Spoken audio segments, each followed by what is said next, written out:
Bundok sa simoy at sa langit mong bughaw, may dilagang tula at awit sa paglayang minamahal. Ang kisap ng watawat mo'y tagumpay na nagniningning, ang bituing at araw niyang kailan pag may di magdidilim. Lupa ng araw ng walhatit pagsinta, buhay langit sa piling mo. Aming ligaya ng pag may mang-aapi ang mamatay ng dahil sa'yo.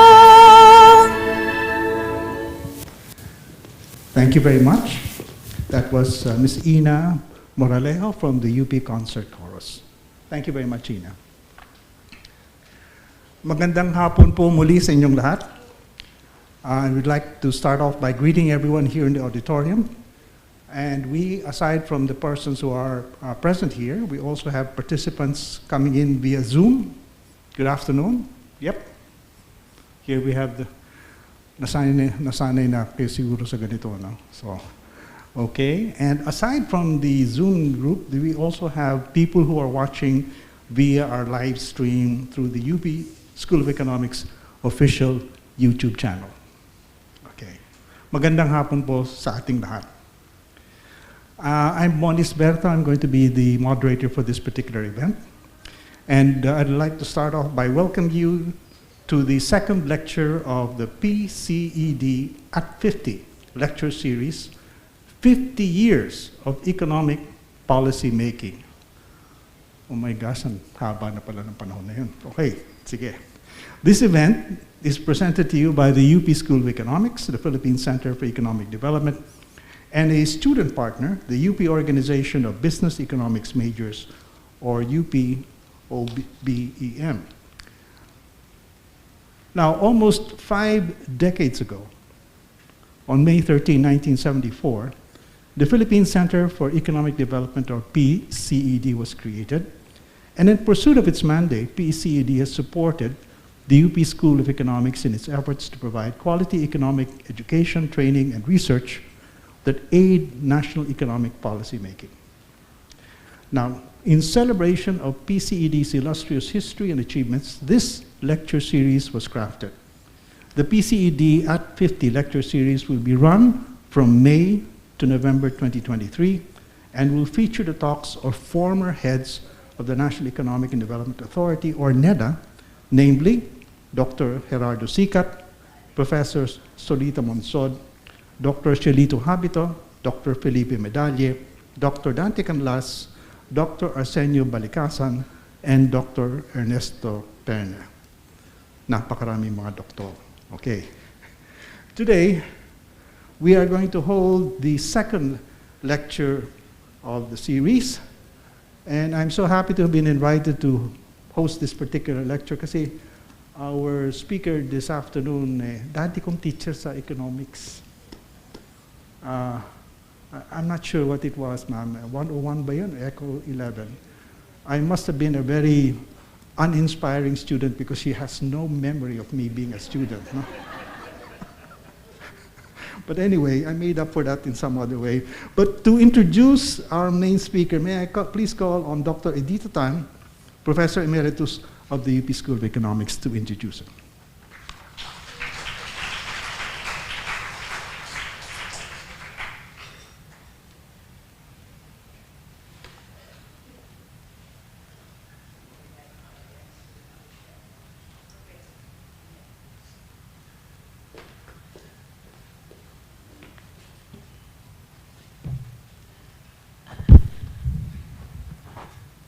I don't know, can you hear me?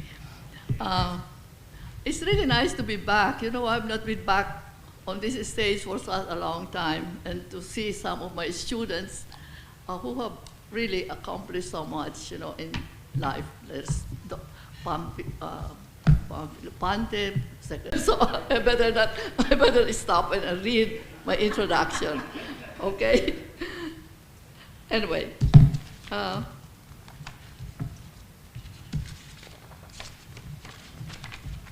So I read because I can't remember very well. It's really a great pleasure to introduce Winnie, a good friend and a most respected colleague. She has lived a very full life as a mother of accomplished children, a great teacher, a dedicated public servant, an advocate of social good. Her curriculum has run so many pages, and so I'm very selective of what she has done. But her life is just so full, so full of public work. And I think that's what characterizes her. Her public work is just unstoppable until now. Of course, she's well known as Maring Winnie for her blunt and critical columns in Philippine Daily Inquirer and other media. But her academic accomplishments and her advocacy works in international organizations are just as admirable. She has always been rated a very good teacher, and she has taught since 1971, practically unstoppable, until she has retired and was appointed as emeritus professor. I thought that she would not teach online because I don't know how to do that, but she has learned to do that. Her dedication is just fantastic.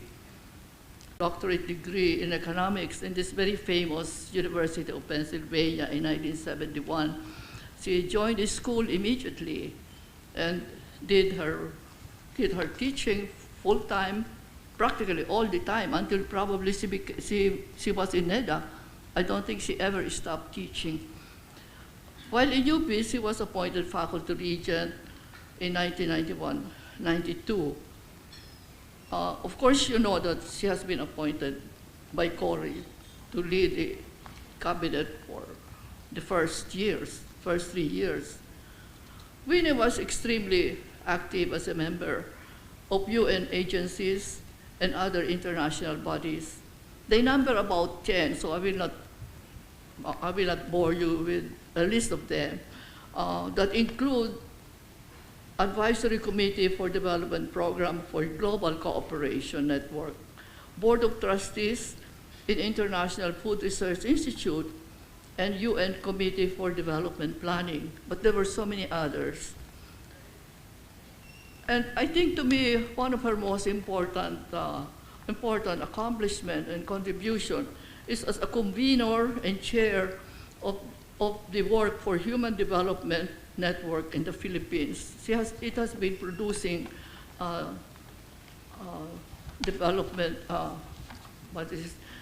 human development report every 3 years since 1992.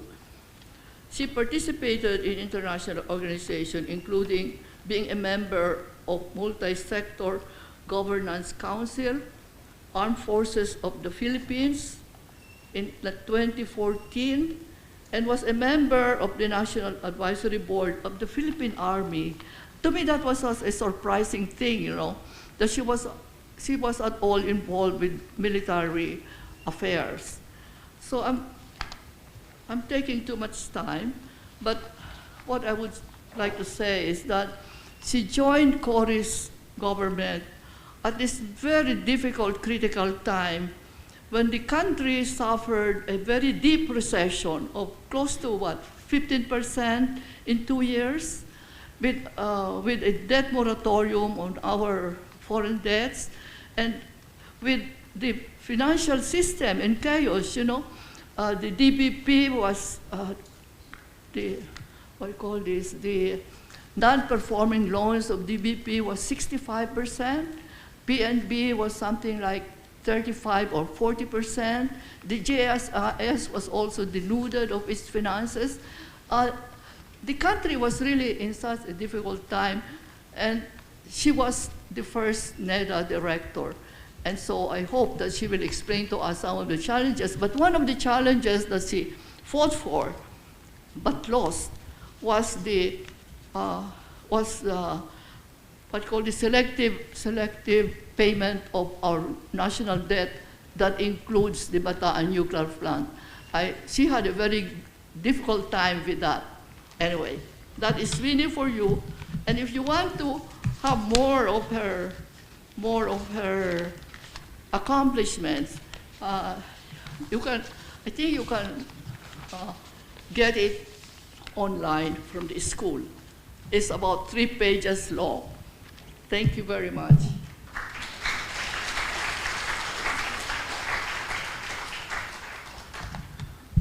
Thank you very much, Dr. Tan. Before I call on Professor Monsod, her talk is entitled "The Best of Times, the Worst of Times." Indeed, these times are very interesting. I cannot recall a previous period where technical discussions, a very technical discussion in the fields of law and economics, dominate the public discourse. For example, who really owns? Sino pa talaga nagmamay-ari ng Eat Bulaga? Diba? The lawyers are debating about that. No? And also, does the Maharlika Investment Fund make economic sense? The economists are also debating about that. So we're very, very fortunate to have as our speaker in these very interesting times. May I please call on Professor Solita Collas-Monsod.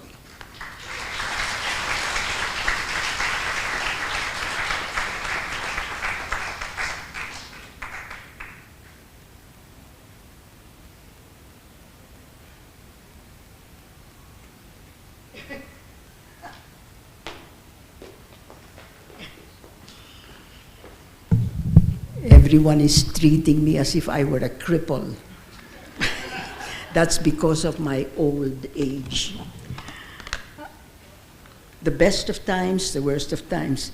I will acknowledge Joy and all those who helped me prepare this presentation later on in the Q&A, because I only have 40 minutes and I don't want to waste a minute of it. This presentation is in 5 parts. Why was it the best of times? Why was it the worst of times? What would we do? What did we have to do?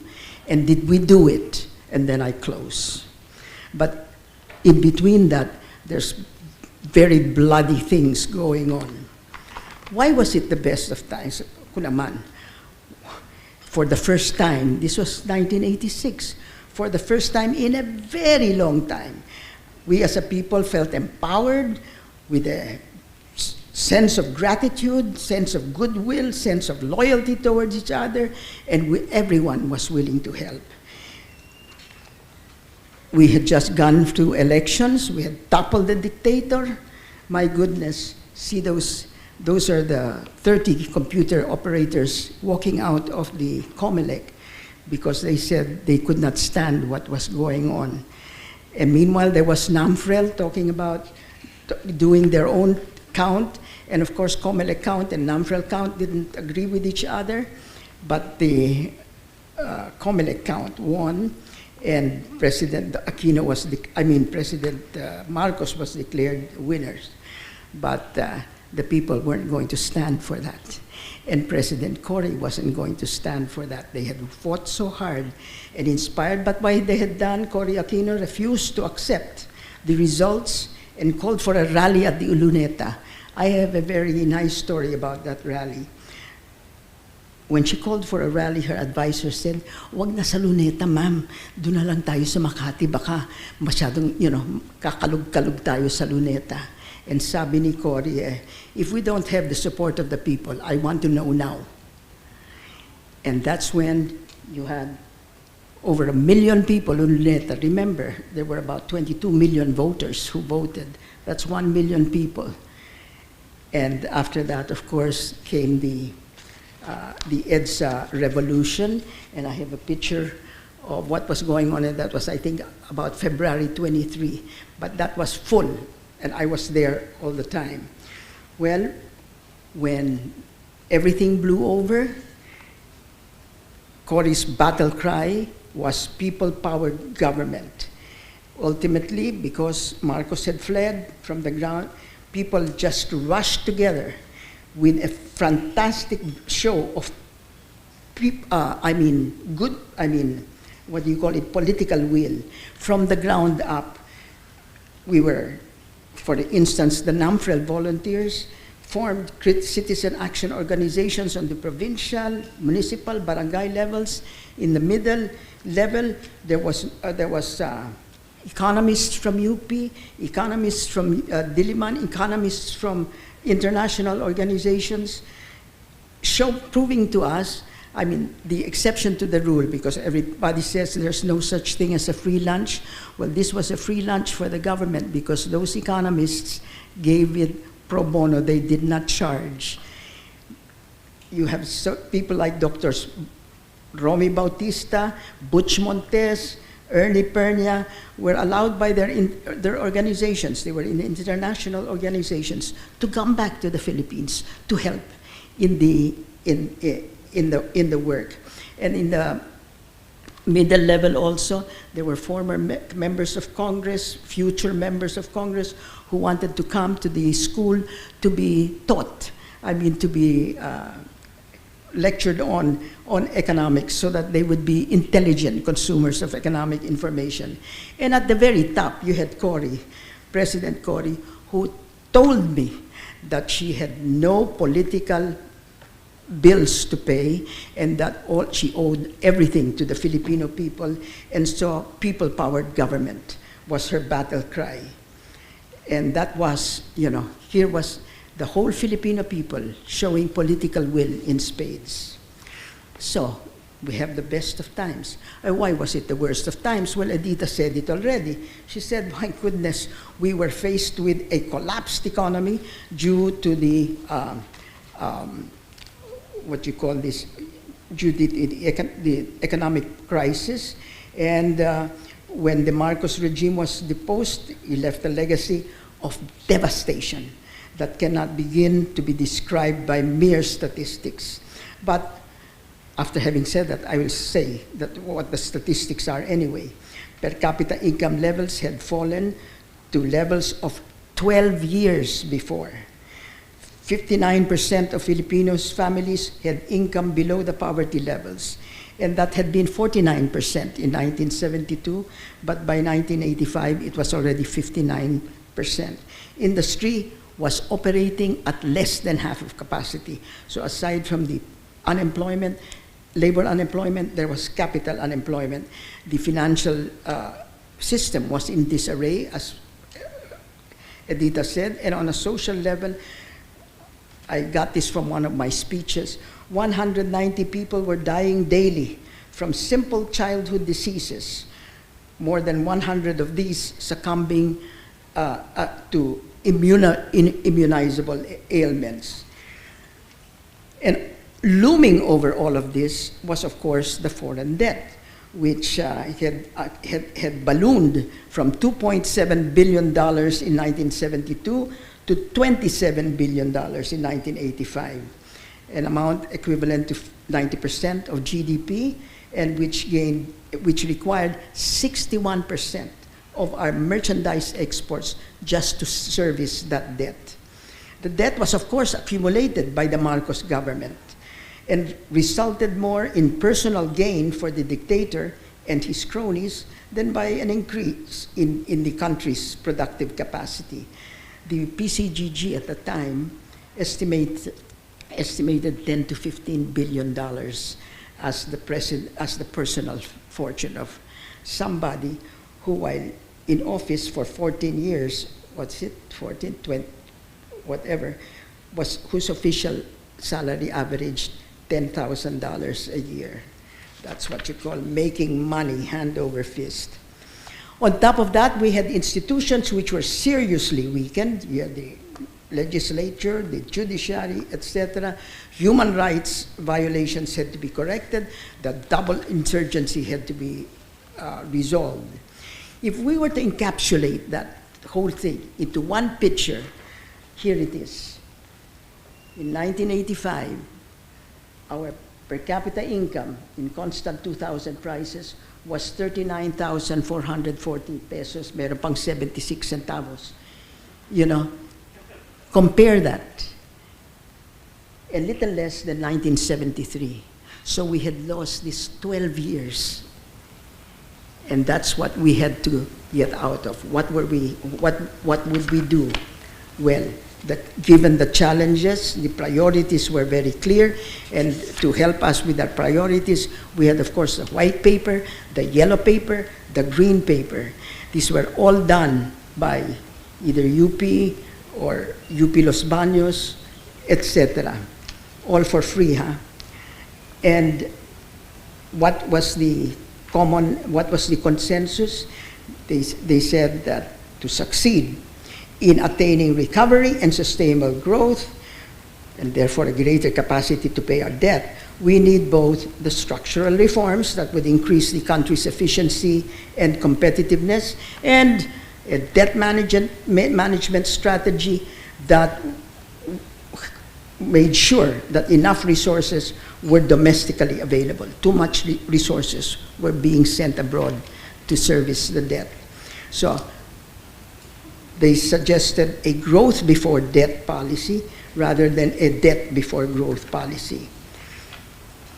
So let's start with the internal structural reforms. Nako, sabi ng mga ating eksperto, by the way, there were 8 areas of structural reforms as proposed by the writers of the Yellow Paper, and these reforms had to pass through certain criteria. They had to be mutually consistent, they had to be based on realistic assumptions, assessment of the situation, and they had to be aligned with a set of guiding principles, namely respect for human rights, social justice, and poverty alleviation. This was a recognition, of growth and greater efficiency. And they wanted a minimum of government intervention. In other words, they wanted to reverse what had happened during the Marcos regime. By the way, see those 5, my successors during who are going to be talking after me? They were all either members of the Yellow Paper or the White Paper or the Green Paper or some combination of them. So that's the quality of the people who were writing this thing. Well, so finished na. You know that we did our best in terms of structural reform, and now we have to go to the second, which was the debt strategy. And no wonder the page was so blurred, I forgot, I took out my glasses.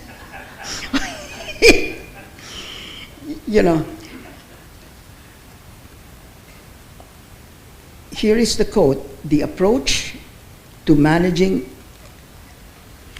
this is the structural reforms, the approach, wait, where are we? Okay. The approach to structural reforms, sabi ng Yellow Paper, should proceed from what is required for reasonable growth and not what the creditors impose. Because they had seen what was going on in the 2 years, right?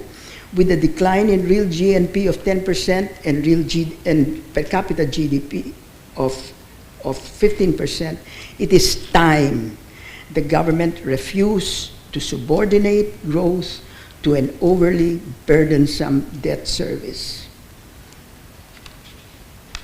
Emphasis was added. Okay? And then the second was monetary policy, and the assessment was the monetary policy was contrary to what we needed. And they said to promote economic recovery, monetary policy should be expansionary. Because in the past, monetary policy had been excessively contractionary, giving more emphasis on debt servicing than on growth. Did you notice that little statement there in the middle? The central bank should not participate in development finance. And that's exactly what the central bank is going to be having to do now. See how... okay. Then, there was fiscal policy, there was government government structure, and the principle was government should intervene only when it can do better. Pretty good principle to follow. All right? And then there was distributive justice, where they recommended that the expansion of land reform to include all natural resources and crops. And they said, if distributive justice to be achieved, the government should commit itself to poverty targets, which is exactly what we did. Population and basic services, education, health, all for the increase of human capital, and employment and trade. Please understand that this reform agenda, the yellow paper, was presented to the president and to the cabinet, who either explicitly, I don't remember now, or implicitly approved it. The yellow paper was the basis of our medium-term development plan. How am I doing in time, with respect to time? Okay? Ha. So, what did we get done? Okay? Between 1986 and the middle of 1989, when I left. Wow, look at that. By the end of 1986, look at the reforms that were implemented. Dismantling of the coconut, sugar, grains industries, abolishing all price control, all this within a 10-month period. Overhaul the tax system to broaden its base and make it more equitable, remove the biases against agriculture and export industries, embarked on a phased program of import liberalization that had removed quantitative restrictions, etc., put mechanism in place to privatize government-owned and controlled corporations. And this aside from the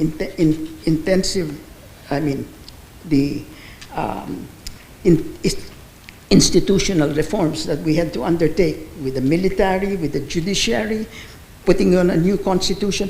This was all done by the end of 1986. And by the end of 1986, we had our medium-term Philippine Development Plan. And pride of place was given to poverty alleviation. People power, she was returning, she was returning the favor, so to speak, from 59% in 1985, and we targeted 45% in 1992. And the rural poverty sector decreased from 64%, etc. And underlying all this was the Community Employment and Development Program, which was designed to create 1 million jobs in 1.5 years, so that unemployment could go down from 12% in 1985 to 7% in 1992. And ang target namin is, pwede ba, ang per capita income natin, bumalik by 1992, bumalik sa highest level that it had attained before the collapse of the economy, which was the 1982 per capita income. In other words, we said, pwede ba, let's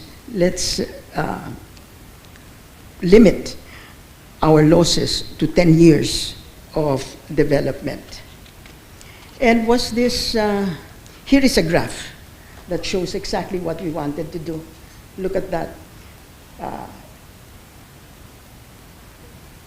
85 is down there, 92 is up there, and the target was to regain by 1992 the pre-crisis levels of 1982. Notice from that graph where we were in 1992 relative to where we wanted to be in 1992. And this is the story of why that happened. We had done all, as much of the internal structural reforms as needed. And, was this an overambitious target? What? By getting 1992, what we had in 1982, how can that be ambitious? And is that too much to ask? And we said, well, was this realistic? Well, that required 6 to 6.5% growth a year annually from 1987. And the forecasts by the economic analysts, the multilateral organizations, was that the region would be growing about 6% annually in the medium term. So we just wanted to be slightly above mediocre, which considering our newly found power, we thought we could do. Then you had, in 1976, 77 and 88, we had the reforms, agrarian reform. Then we had wage rationalization. Notice that the more time passed, the slower the reforms process went. Moreover, even in the honeymoon period with maximum political will, reforms were really not done with ease. In other words, we worked hard. There was always, kasi even in the, there was always the bakasakali attitude from those who thought that they would be losing from these reforms. And NEDA made a lot, I made a lot of enemies along the way. For example, the trade liberalization did not sit well with many of our businessmen. So that's strike one. Then restructuring the government and trying to close down government or corporations did not sit well with the officials and employees affected. Strike two. Then land reform did not sit well with the land-owning sector. Strike three. Population policy did not sit well with the Catholic Church. Oh, good grief. And that's already the fourth strike. I should be out by then, but, particularly my stance on pork barrel was very, was anathema to the local government officials who had plans of running for Congress. So by the time I got into, some things I did not sit well with the IMF, because the first meeting we had, the IMF representative to me said, what do you think of a budget deficit of something like 0.5%? I said, are you out of your mind? He had the grace to look shamefaced, but that was because the previous government had accepted I think 1% budget deficit, and he wanted to bring it down some more. Okay, my daughter is frowning at me because I am not sticking to the script. Okay, so anyway, by the time I got to the internal debate on external debt, SOSCO, I had nobody to lean on. So what about the external debt? Okay, you said na $26 billion, and that was borrowed by borrower. The public was the biggest borrower, non-banking public, plus the central bank accounted for 18.3 billion. That was the public sector, including the central bank, 18.3. And by creditor, of course, about 60% of that debt was to commercial bank and other institutions. Okay. Yung conventional debt management, which we wanted, the debt before growth. And I just wanted to show you that. Remember, I'm going to go over you to the class. Remember the investment savings, identity, and that's it. What they were doing, the conventional debt strategy, called for increases in trade surpluses. In other words, that M minus X, or savings, foreign savings, had to be negative. Meaning to say, if that is negative, meaning we are sending foreign savings out to the foreigners rather than getting foreign savings from them. And all that was done in order to ensure the country's ability to service the debt.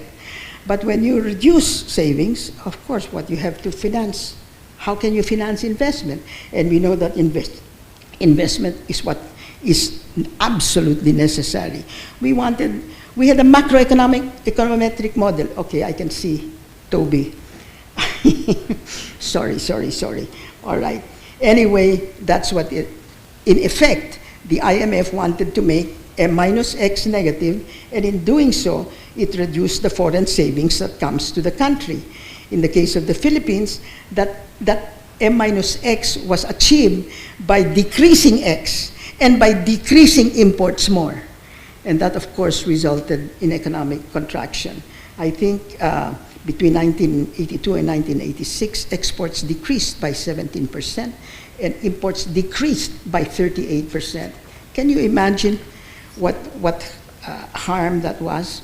And according to Jeffrey Sachs, the basic strategy of the IMF and the creditor banks really was to ensure that the commercial banks receive their interest payments on time.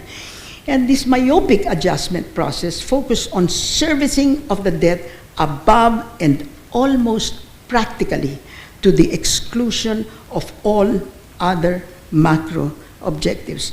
That's what happened to the Philippines in 84 and 85. For example, the IMF imposed with equanimity a projected zero real growth target for 1984 and a 1% growth target for 1985. Well, actually, the Philippines grew by -6% and -4%. Can you imagine? But they were accepting with equanimity that target. And you know, how did they manage to do this? Because the creditors actually acted like a cartel. Here is how it works. Paris Club official creditors will not start debt negotiations with a creditor country without an IMF seal of approval, the stabilization program. And the IMF naman will not approve the stabilization program unless we had come into agreement with the commercial banks. Isn't that a cartel? That's definitely a cartel. And that's how they got us. But we said, my God, tapos na yan. You know, we had a dictator, we kicked him out. We're a new government. We've done all the all these internal reforms. Siguro naman they will be good to us. Well, as you see, so anyway, that was a debt before growth, and Cory comes in and says we've got to grow before debt. The president asked us to give an opinion about the external debt situation, and I opined that there should be a debt review commission formed to determine whether the debts were really on the up and up. If there was evidence of corruption or complicity or overpricing, we would challenge the debt. First in the court of public opinion, and then if necessary, in a court of law. What would that do? It would reduce our debt payments, it would penalize the banks, and as an extra, we would be able to get more taxes because, of course, they would have to explain where they got their money, no? The people involved in the debt. I called it selective repudiation. And that caught the imagination of my colleagues in the cabinet, with two exceptions, the Secretary of Finance and the central bank governor, who, by the way, was asked to attend that meeting. But the president was supportive of this position because this was the position of the Yellow Paper and the Philippine Development Plan. However, as implemented, our net resource transfers were negative. Ano yan? For 1987, it was estimated at minus 3.1% of GDP. Now, and then you see the rest.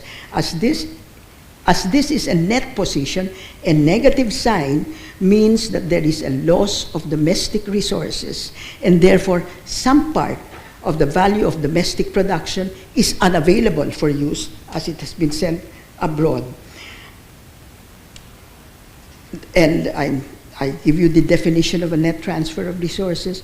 Is defined here as the difference between net capital inflows and net income payments to foreign capital lending.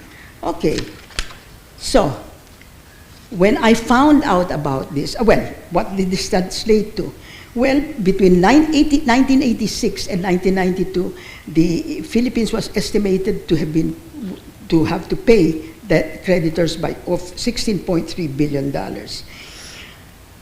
For 1986 and 1987 alone, it was pointed out that the country would be receiving $2.7 billion from official sources.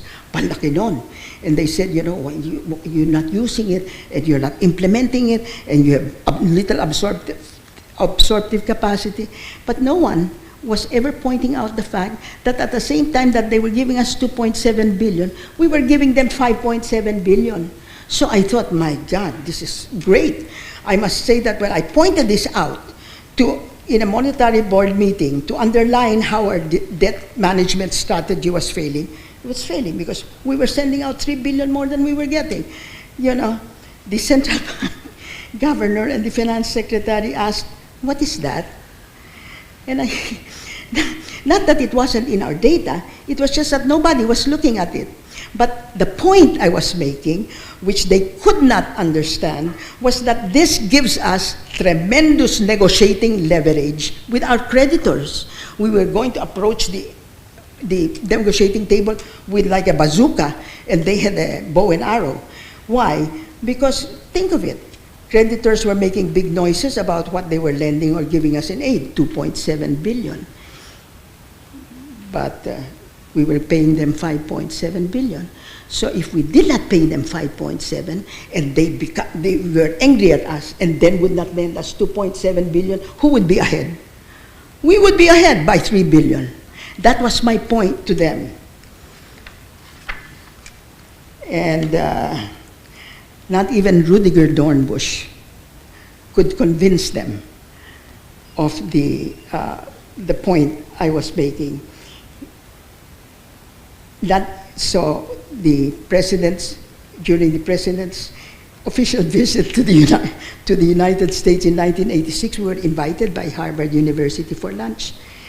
At lunch, Dr. Jeffrey Sachs came to me and said he agreed with my stance, etc. On, we had to reduce the net transfer abroad of resources, and I immediately said, "Come on, let's, you explain it to Jimmy Ongpin." But Jimmy gave him short shrift, and we went away disappointed because I was not in the negotiating committee. But then, the night before the president left the States for Manila, she called Jobo, Jimmy, and me to a meeting and announced that I was to be included in the debt negotiations with the bankers. Oh, that was such a welcome surprise for me, and wow, an unwelcome shock to Jimmy and Jobo. And so when the president left for the Philippines, we went back to Washington, and I called up Jeffrey Sachs, and I come expound your ideas to Jimmy and Jobo. And he came on his own dime to convince them that the stance that would result in lower net transfers would be so good for the Philippines and that we had the negotiating leverage for it. Well, he failed, and he took their polite rejection with a good face, and then privately asked me if we could please call in Rudiger Dornbusch, because Jimmy and Jobo, his face was really like a baby's face. He was very young. And then if you could call up Rudiger Dornbusch, sabi ko, just ko, heaven, Rudiger Dornbusch. And do you know that when he called up Rudy, said, "Can you come? Because I can't go get to first base with them." And Dornbusch agreed and came to Washington on his own dime again. And Dornbusch, of course, was treated with more respect, but he also failed. By the way, my being a member of the negotiating committee was very short-lived, because within 2 weeks of the time we got home from Manila, Cory again called me and said, "Alam mo, Winnie, sabi ni Jimmy and Jobo, huwag ka na munang pumunta kasi magagalit yung mga bankers. I might rub them the wrong way and they might take it out on the country." So I did not join them. Well, I want to tell you that our first restructuring agreement with the foreign commercial banks, the restructuring agreement between the Aquino government, was a complete disappointment, because we were hoping to get at least financing terms as good as Mexico's under the Baker Plan. We got much less. Further, to add insult to injury, the Philippines was forced to accept the liability of Planters Producers Bank or suffer a delay in the finalization of the debt restructuring agreement. They had us, oh God. Okay, so delay. And that caused tremendous strain between the economic managers. now then, the only hope was what we would get from the official creditors. And we thought that, this multilateral assistance initiative, this actually came out in 1986, but only in November 1987 did the U.S. bipartisan group present the proposal to Reagan. And only in July 1989, you see, ang bagal-bagal nila, all right? And because of the great, and what was it composed of? $2 billion a year for 5 years. Wow, 10 billion. So there was our hopes. Never mind the commercial banks will get that reversal of foreign exchange, foreign transfer through this. And because of the great hopes for it, the government created the CCPAT, Coordinating Council for Philippine Aid Plan. And they justified this because of the huge amount that the MIA would bring. So they said, we'll give it a new council, and NEDA will be cast aside. For me, this was the beginning of the end of my cabinet position. The Secretary of Finance and the CB Governor made it very clear that my presence would throw a monkey wrench in the proceedings, just like they told the President I would destroy the monkey wrench, I would bring a monkey wrench to the proceedings with the central bank. Also, because of this desire to get this extra financing, the government was forced to accept more stringent terms in its standby agreement with the IMF. The IMF said, your growth target is too high. And they said yes. And why did they follow the IMF? Because if they don't follow the IMF, the multilaterals will not, the official creditors will not even start to negotiate. So, and they wanted to bring the multilateral assistance initiative on by July 29. And so, by July 1989, I had resigned by then. The consultative group, which was headed by the World Bank, met and announced, my goodness, a pledge of $3.5 billion for the year. And sabi ba ng World Bank, kasi may communique sila, if maintained over a 4-year period, this would yield an indicative commitment level of US $14 billion. Wow, this represents a doubling, etc. That was an illusion. When NEDA counted it, I was no longer there. The additionality pala was only $200 million. Kasi in-include nila lahat yung binigay nila nung the previous year. They really weren't too excited about it. The only one who was excited about it was the United States. All right? And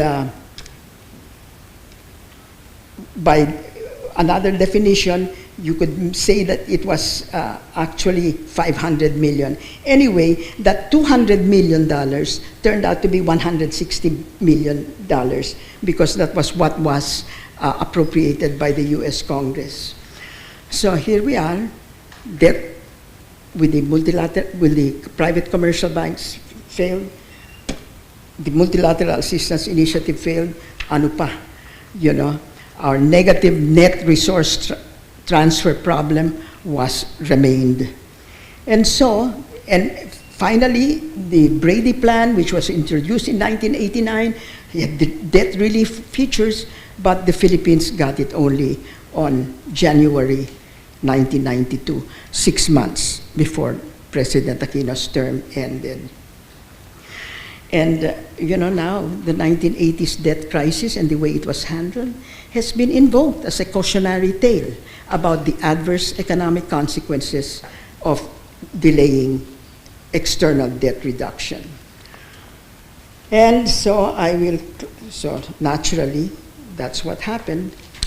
We didn't get what we wanted, and so We had to have internal structural reforms. We had to have external debt management, proper external debt management. We did not get the second.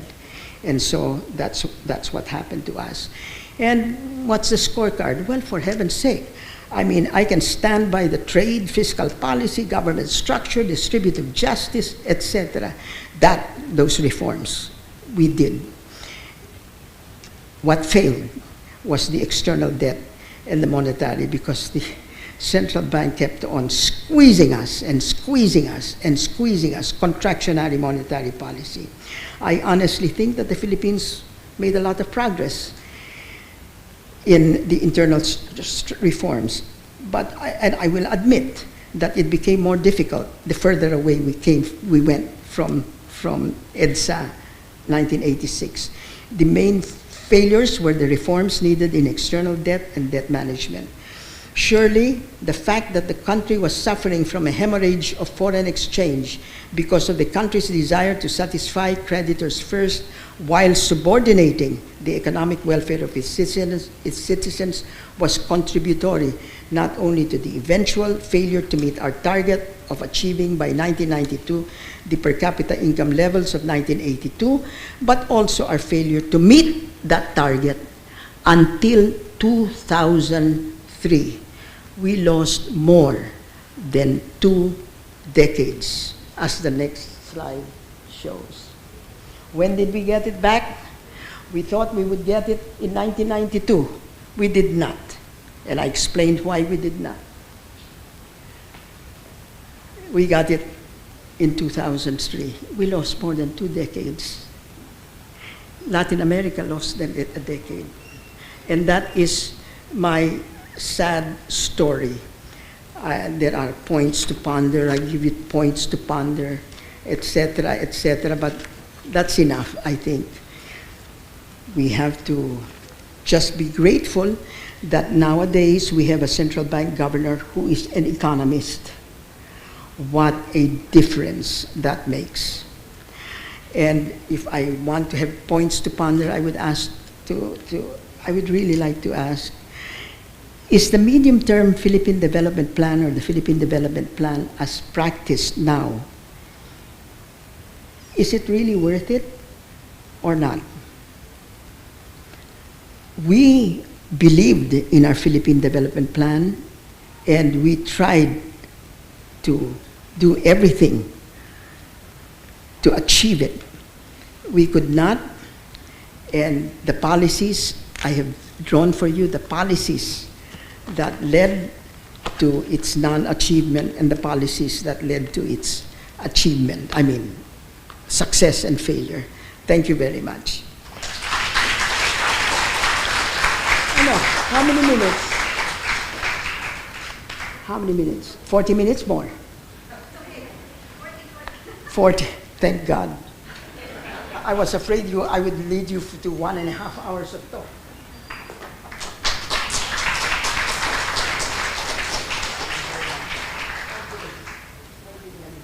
Yes, ma'am.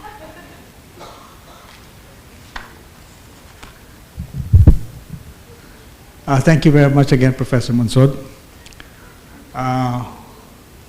For a very incisive and at the same time colorful presentation. It's a demonstration of how economics can be as interesting as any Marites discussion. Okay? At this point, we got into the portion where we will get reactors to discuss the points that have been raised by our main presenter. We have 2 discussants who will join us this afternoon. The first one, let me introduce him first, and then later I will introduce the second speaker after the first presentation. Our first presenter, or discussant rather, is Dr. Filologo Pante, who finished his undergraduate studies from the Philippine Military Academy. No? Co-alumni ng tatay ko. And continued pursuing his graduate studies, finishing both his master's and doctoral degrees in economics at the UP School of Economics. He finished his postdoctoral degree at Yale University. Dr. Pante became part of the NEDA from 1973 to 1989, holding various positions, including the Deputy Director General position. He is also the first president of the Philippine Institute for Development Studies and managing PIDS in its first 12 years of operations. He also played a key role in implementing the program of the ADB in Cambodia, Lao PDR, Myanmar, Thailand, Vietnam, and China's Yunnan province. He also was the president and CEO of Asian Finance Investment Corporation Limited, and from 1985 to 1986, he also held the position of president of the Philippine Economic Society. Ladies and gentlemen, let's welcome Dr. Filora Gopante.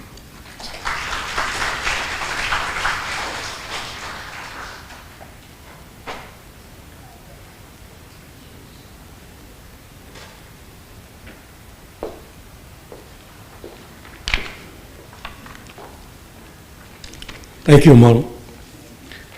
Good afternoon.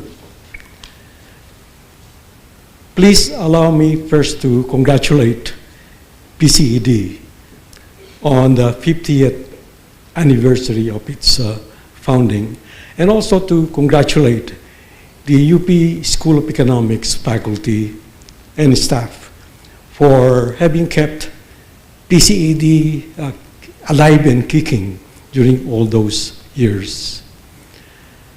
I was granted by PCED a research fellowship in 1976, which enabled me to complete my PhD from the school in 1977.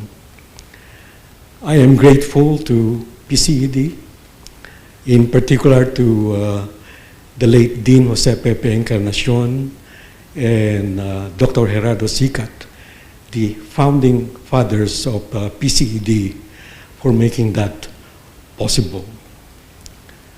I have to begin my discussion with a caveat. I served as one of Professor Monsod's deputies during her incumbency at NEDA, responsible for national development policy and planning, and as such, I worked closely with her on various policy issues faced by the country in general, and NEDA in particular at that time.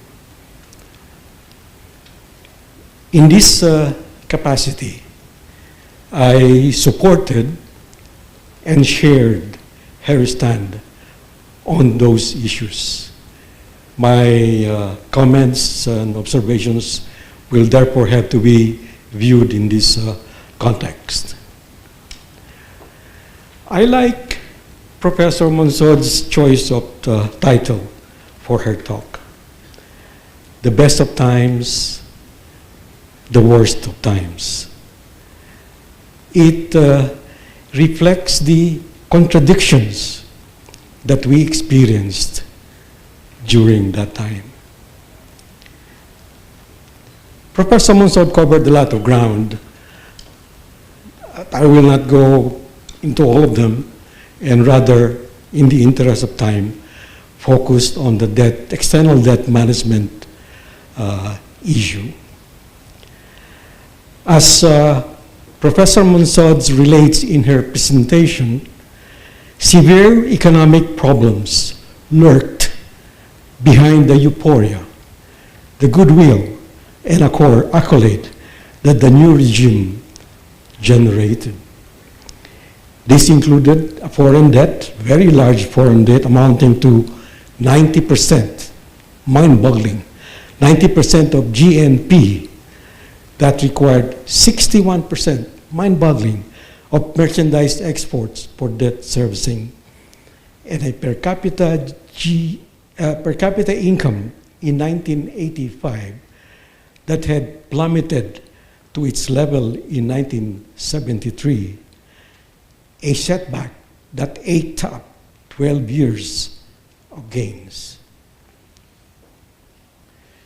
As Professor Monsod said, this situation required bold steps, not only for economic recovery, but for sustainable economic growth.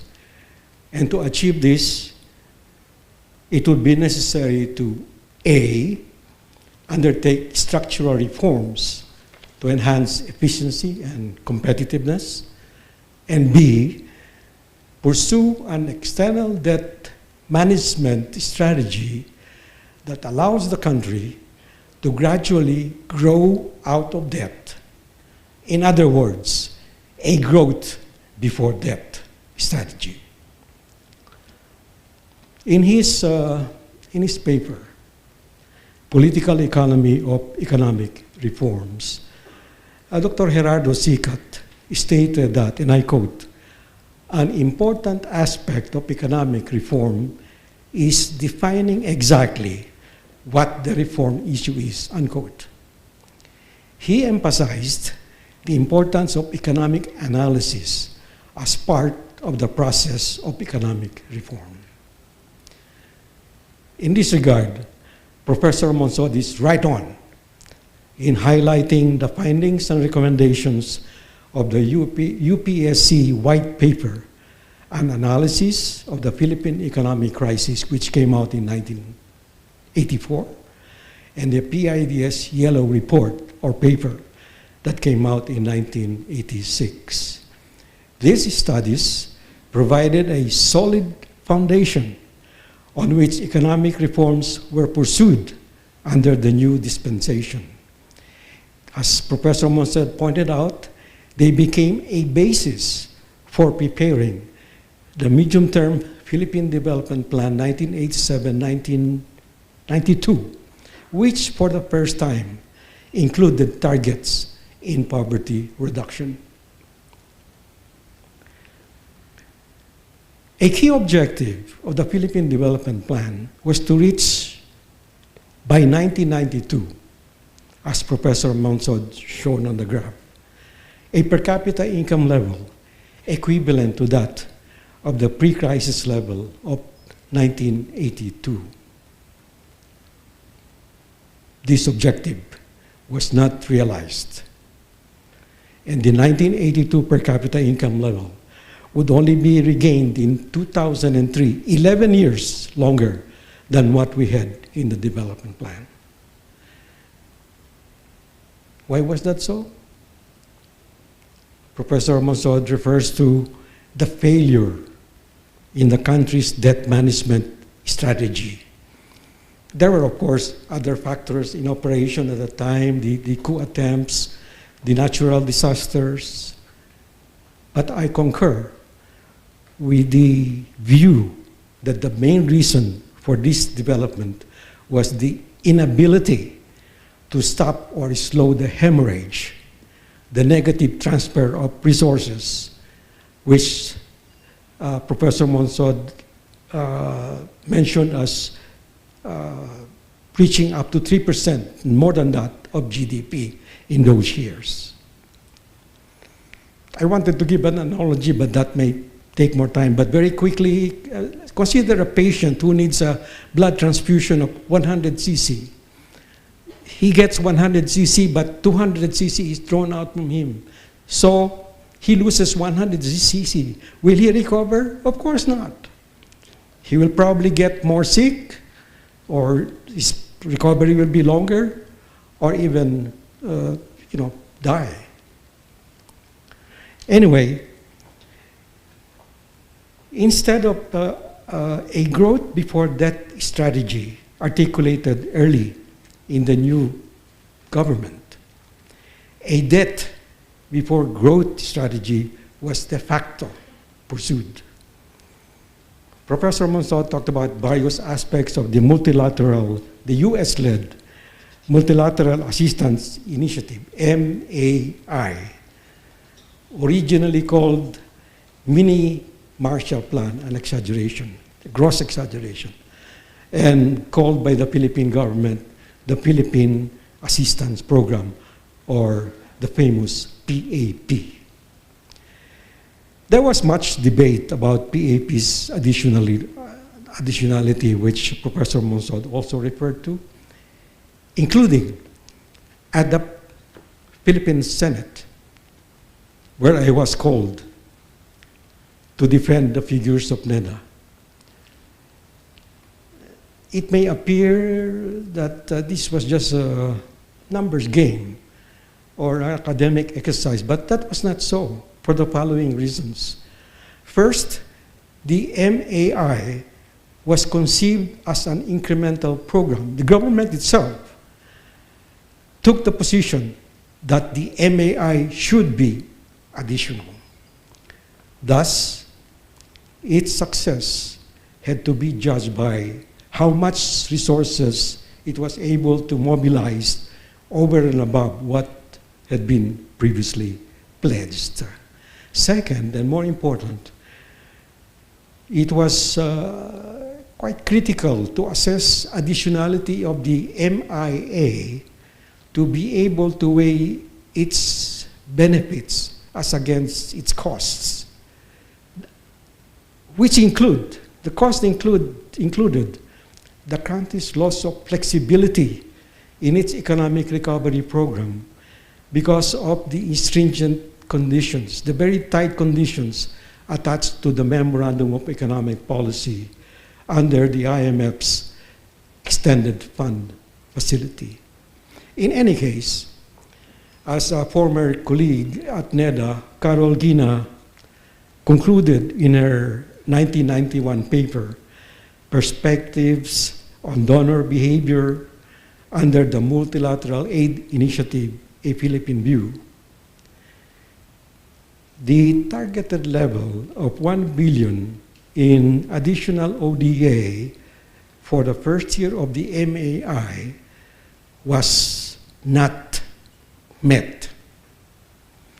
And the MAI failed in mobilizing substantial amounts of aid. The Memorandum of Economic Policy, MEP, submitted by the Philippine government to IMF in March 1989 provided for or required reduced level of national government deficit much lower than what we had in the Philippine Development Plan. The budget deficit was going to be reduced by raising taxes, utility rates, and oil prices. More important, reductions in government expenditure with adverse effect on the delivery of basic services. I think there was a newspaper item at that time that teachers were demonstrating because they could not be paid.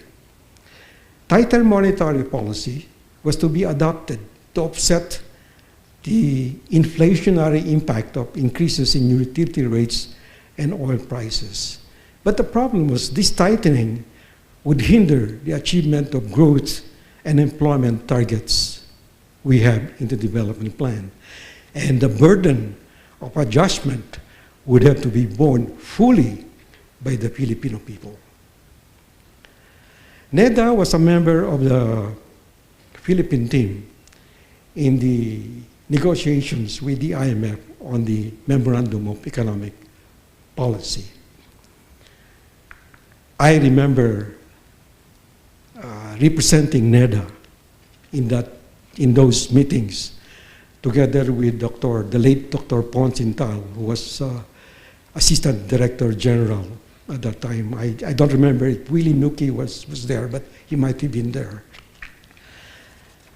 And we had a debate with IMF. We argued that the conditions that they wanted would not achieve the targets we have in the Philippine Development Plan, but more important, would not achieve even their own targets of 5.5%.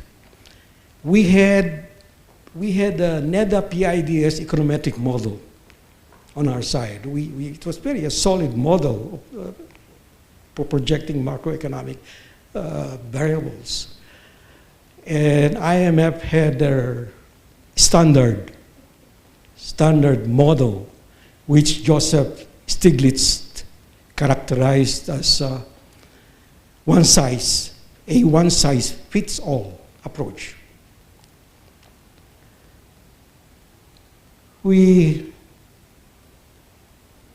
After that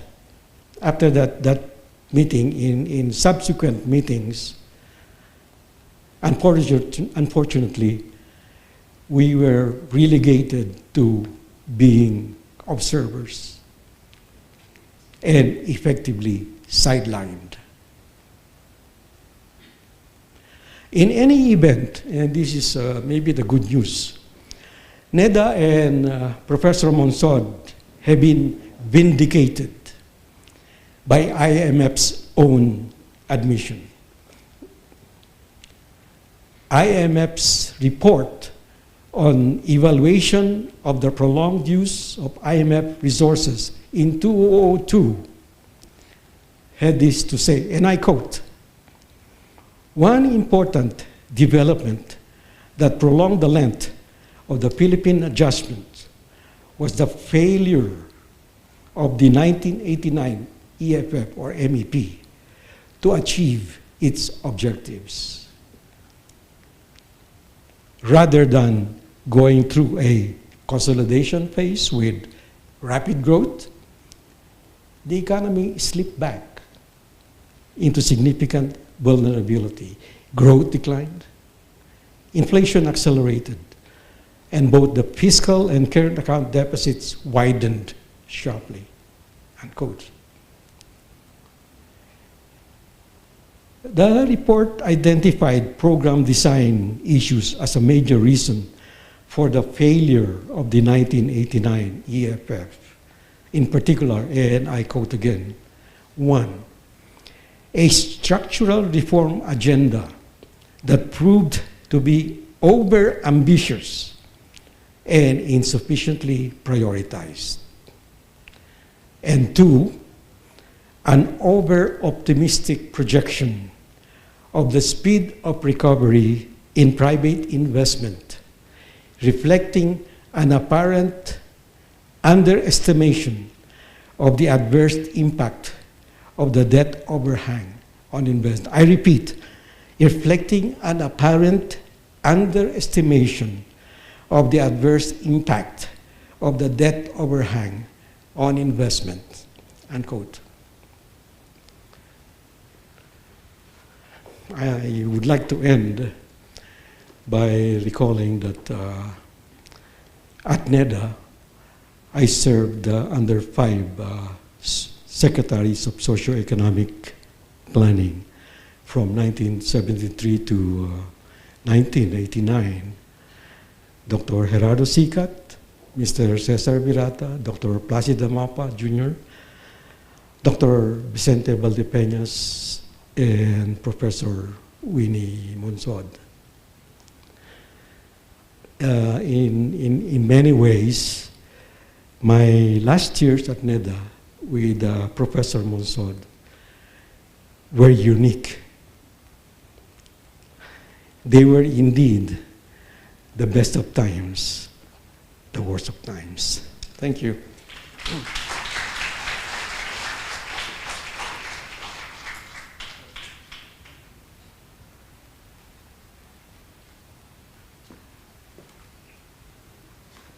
Thank you very much, Dr. Pante. So the story becomes even more colorful. Okay. Let's now proceed to our next discussant. Dr. Victor Valdepeñas is a well-known veteran banker and economist. He finished his master's degree from the University of Wisconsin and his doctoral degree in economics from the UP School of Economics. He was an instructor at the UP from 1967-71, and from 1972 and 73, he became the acting assistant director at the National Economic Development Authority. Dr. Valdepeñas' banking career started when he became Citibank's country treasurer, and he eventually became its chief financial officer. And after 2 decades at Citibank, he became part of the Union Bank of the Philippines, serving as its COO and CFO and president from 1993 to 2015.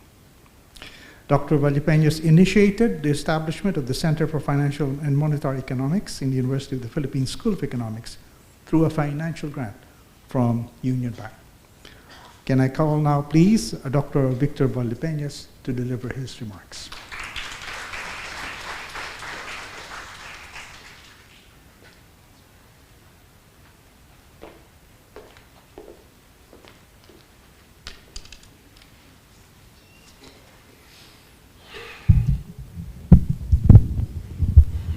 Thank you, Mr. Berto, a very smart guy. He's been associated with smarts for a long time. And of course, thank you for the invitation to be a discussant, of the paper of Dr. Secretary Professor Solita Monsod. At times, I forget that he's not only an economist par excellence, but more popular as a TV host for her most candid exposition of any subject.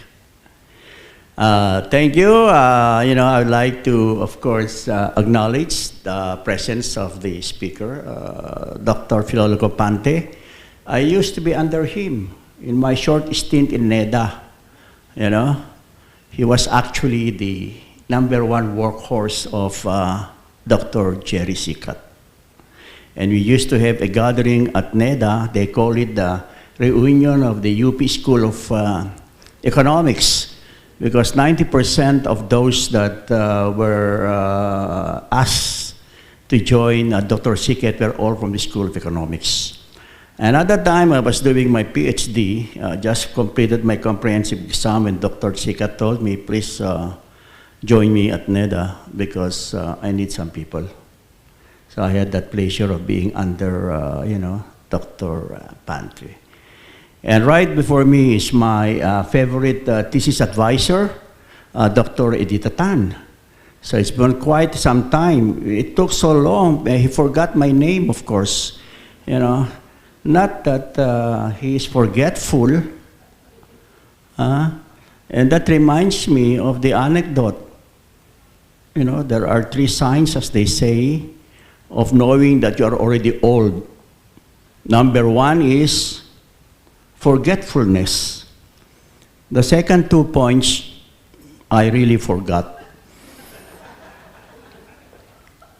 And looking before the audience, of course, my favorite on the table is Dr. Christian Monsod. I always say that any election without him would be a failure, because he's always there to ensure that we are all there. And of course, beside that is Dr. Alboro. We used to exchange a lot of stories. And right there, I noticed my colleague in the banking sector, Alex Escucha. We are always there, discussing a lot of financial developments, and up to now. And of course, looking at all of you, it is very apt that we have invited a speaker to discuss a most important phase, firsthand, of the development of the Philippine economic development, going back to the most important decade. It was indeed a tumultuous times. Her paper captioned the best of times and the worst of times, of course, is immortalized by Charles Dickens in his Tale of Two Cities, trying to capture the essence of the French Revolution. And I think that is also the essence right after the tumultuous 1986 revolution that occurred. And many of you, of course, have not witnessed this. So it's quite important for all of us to go back and date back to a moment in time in our Philippine history. 1986, that's almost 40 years. And I noticed that many of you belong to Gen X, those that were born with their smartphones on their bedside. So nowadays, you cannot live without it. Every time I'm everywhere, people keep on texting. I notice one guy now right there looking to his smartphone. He belongs to Generation Z, Y, X. So I guess that many of you would, of course, have appreciated so much of this historical analysis and perspective from no other than the person who's got a first-hand experience in managing the economy at the time. So since it covers a rather expansive subject, and since it has been focused partly on the debt burden, the debt crisis, which is the number one characteristic of the time, the problems associated with debt crisis, you know. So I will go back and provide you some sort of a perspective, a first-hand perspective, having been a participant and having have a vantage position as one of those directly involved in the private sector, experiencing the economic problems and the remedial measures that the government have started on trying to address this most important policy problem. So let me now move and say that, and let me take a little bit farther, because the development did not happen outright in 1986, right after its revolution. But indeed, it has some historical grounding. The writings were already in the wall. Pre-1983, being the treasurer of one of the biggest banks in the country at the time, Citibank, so I was privy to a lot of information, including central bank, negotiations with the bank, of which at the time, Citibank was the biggest financial provider of the swap facility to the central bank. So we do have a standby agreement with the central bank. We do have a standing swap facility of $450 million, the largest at that time. And pre-1983, we already noticed that the central bank international reserve is moving into the negative territory. And before that momentous day in October 1983, when the government declared debt moratorium, a few days before that, they talked to the bankers, primarily to Citibank, that have a standby facility for them. We already knew at that time that the central bank cannot meet its obligation. They were already OD, overdraft.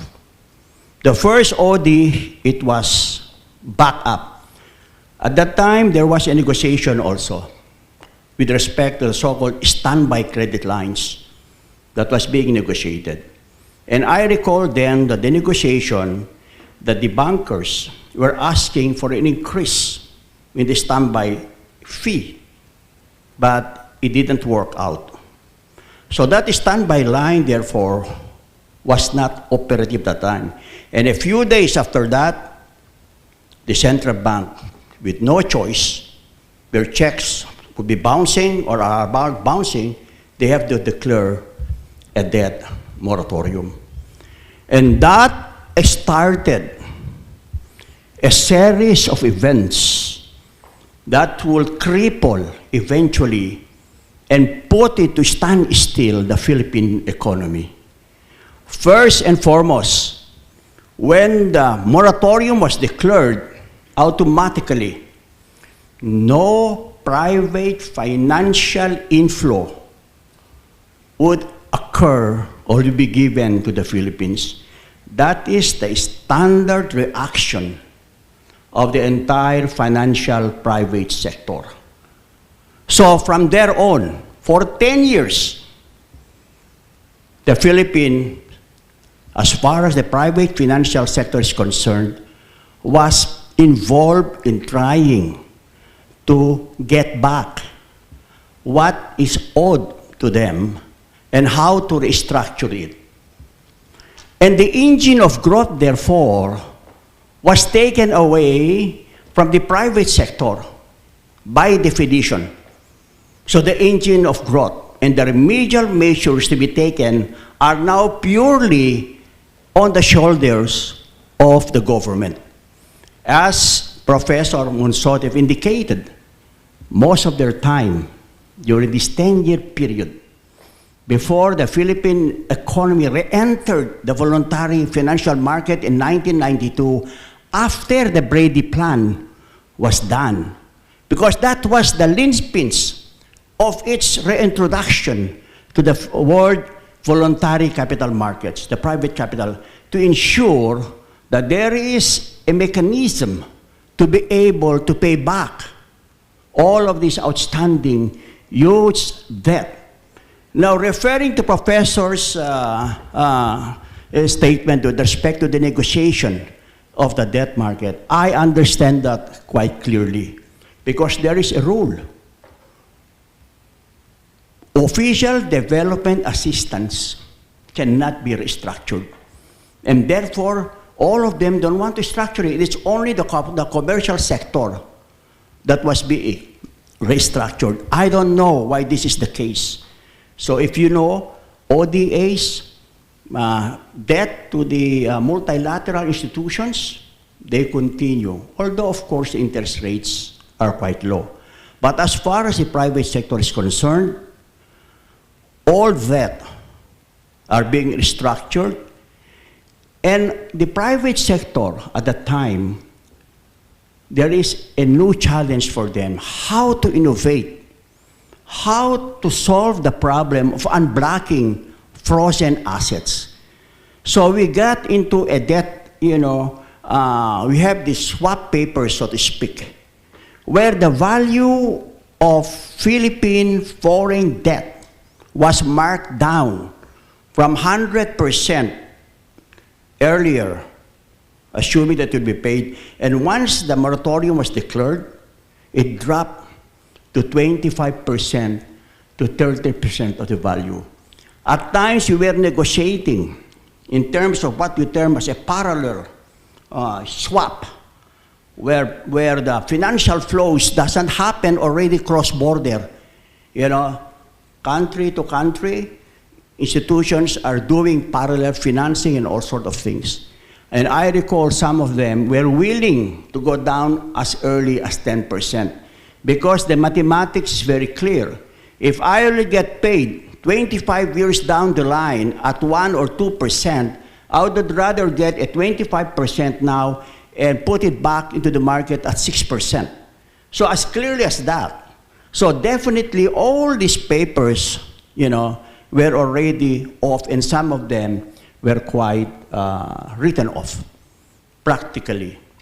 Some of them got the Brady bonds. Some of them were restructured long-term. The swap arrangement that we have with the central bank for $150 million, we did not exchange it. We said, let's work it out, let's continue. Eventually, they'll be able to repay. And true to form, after 1992, the central bank started again to service their obligation as far as the debt swap is concerned. So, I would therefore I personally appreciate the challenges that were faced by the policymakers, and of course, including the conflicting views on how to structure and to deal with the bankers. From a perspective, just to let you know, the private sector at that time always looked at the IMF standby agreement to be signed. Without that, very lukewarm approach, because to the private sector, particularly the international financial institutions, at that time, the IMF is a thumbprint of approval. I know this personally because at that time, I was preparing the country sovereign risk plan. And part of that risk plan is to come up with a portion of the International Monetary Fund, including its approval, including the terms which we sent to New York as part of our sovereign country risk analysis. So that means, therefore, that you can value the interplay of the private sector, the multilateral agencies that are part of this plan, and of course, the government. So at times, there is a tug of war. And on that tug of war between the official donors and the Philippine government and those agencies that are involved in the restructuring of the foreign debt, the private sector are actually mostly just watching, waiting. And while they are waiting, what does that mean? You do not expect, and in fact, it didn't come. That is why the negative capital flows that was shown is very real, because no good money will come and chase what they term as bad money. That is a cardinal rule in banking. So what does that mean? It means, therefore, that during this time, all of the initiatives to restore the Philippine economy back to its feet lies primarily on the government sector. That, of course, highlights the importance of good policy making, its credibility, its workability during the time of economic stress, particularly when you are already in the so-called moratorium stage. Bare definition, you don't get your money. The capital controls at that time was so severe. Just to give an idea, we ration foreign exchange. Many of these that would require foreign exchange to carry their trade is not forthcoming. If you are not a big creditor, if you are not a big business, the so-called medium, small scale, no way can you get an allocation. At least, that's how we have done it before. We give it to the highest creditworthy because it's a very scarce commodity, foreign exchange. Now, one of the questions that you may have asked at this point in time, how come during this period, 1983, through, of course, 1985 and onwards, and 1986, up to 1992, even with the absence of foreign capital inflows, private capital inflows, how come that the Philippines was able to manage, its foreign exchange requirements? Very difficult, but it was able to do so. The answer there lies in the balance sheet of the commercial banking system. The central bank, in my own perspective, because I talked to Silver at the time of the IMF, in terms of their own accounting, you cannot see the foreign exchange position of the commercial banking system.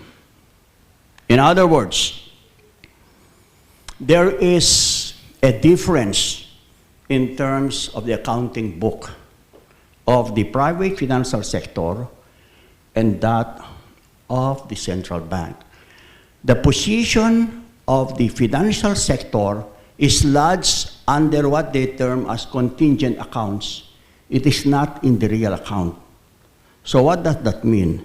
It means that you buy forward dollars, it doesn't enter your current account, it is lodged in your contingent account, and therefore it is very difficult to see the real resources, particularly when it comes to foreign exchange, of the entire economy. What you see will be the resources of the central bank. And the resources of the central bank would show a negative international reserves, negative. It's all borrowed funds, not earned. But if you were to do a consolidated analysis, then, thank you. I'm sorry, I'm not the discussant. So I'm just reacting because, I've been inspired to just expound that. So what I'm trying to say, therefore, is that is one of the reasons why it took some time, and it did it this time because it was purely, as Professor Monsod have indicated, the challenges of restructuring the entire economy at that time rest purely on the policymakers. And private sector, in terms of capital flows, were just very passive. You know, Mr. Escucha is just waiting on the sideline. When everything is fixed, we go and do our thing. Until that time, we just wish them good luck. And then I guess that part of the luck was that there was a change, perhaps, during that period. There were more focus. And I guess that perhaps it's also partly a blessing that things have gotten so bad that the combination of rapid population growth combined with the progress abroad have led eventually to the Philippine diaspora. And that is the reason why our financial resources eventually came up in view of the Filipino people moving and seeking employment abroad. And today, 10%, we all know, is due to the workers' remittances. So I would like to end, therefore, just to give you a perspective in terms of the private sector as far as this historical analysis of where we have been and the challenges that the Philippine economy, particularly the NEDA, was faced. And I do appreciate the challenges that Secretary Monsod and Dr. Pante was facing at that time. So, thank you.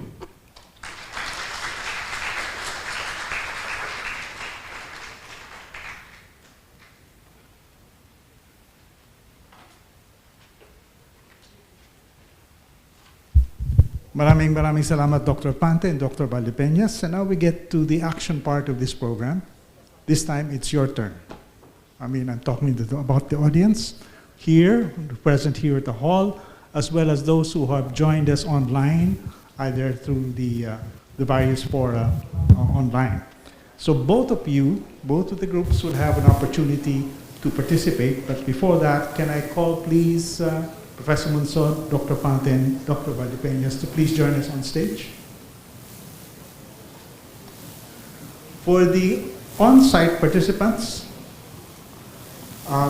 there are microphones here at the middle aisle, so please do use them.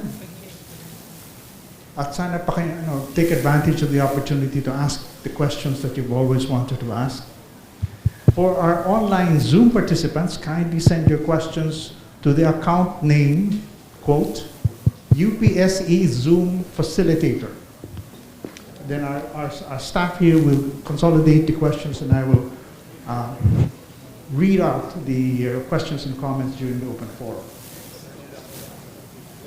Okay? So thank you very much. Okay. I'm sorry. No, it's okay. It's okay. Yeah. So no, it's okay. I'd rather. It's easier for me to stand. Sige lang. Okay. So the forum is now open. Yes, sir. Is there somebody who would like to ask a question? Yes. Please identify yourself and proceed to ask your question. Hello, I'm Juan Reyes from UP School of Economics. I have two questions. My first question is about the IMF loan. So was obtaining a loan from the IMF really the only choice? It's like they were earlier, like it was mentioned often that the IMF chose to lend but had conditions that prioritized debt repayment over growth, right? Conditions that were strict and unfair. So, like, if they were strict and unfair, why did the Philippines take them? Were there no other, like, lending bodies that are willing to lend with less strict conditions? Was it the case that there were, but they were only willing to lend a smaller amount of money compared to the IMF? So, like, following that, like, was it a case of government greed that they wanted the more strict loan because it meant they would get more money? So then the second question I have is, so it makes sense that, let's say, the IMF would want to prioritize being repaid Because like now, what I'm thinking of is why shouldn't it? Like it's a loan and not a transfer. So like if the conditions are too lenient, then maybe they wouldn't want to lend in the first place. So I admit I'm not really that well read in this topic, but it seems to me like it seems impossible to find a lending institution that doesn't prioritize its own interests. So like my second question is, is it actually such a thing? Or are there many examples of international lending bodies that lend to emphasis on developing countries with fair conditions? It's very, like something confusing to me. Like how do you negotiate in a way that balances the interests of a developing country and the lending institution? That's all. Thank you. Okay, thank you very much. Would you like to start off, Professor? As was presented in the slides, the IMF was a necessary evil to overcome. Unless we had an agreement with the IMF, the official creditors wouldn't even negotiate with us. On the other hand, the IMF would not negotiate with us unless we had agreed with the commercial banks. So talagang, I said it was a cartel arrangement. They had the debtor by the neck. And, but you know, there were debtor countries that said, the hell with you, and they got away with it. Would anybody want to add to that discussion? Yes. Do you have a follow-up question?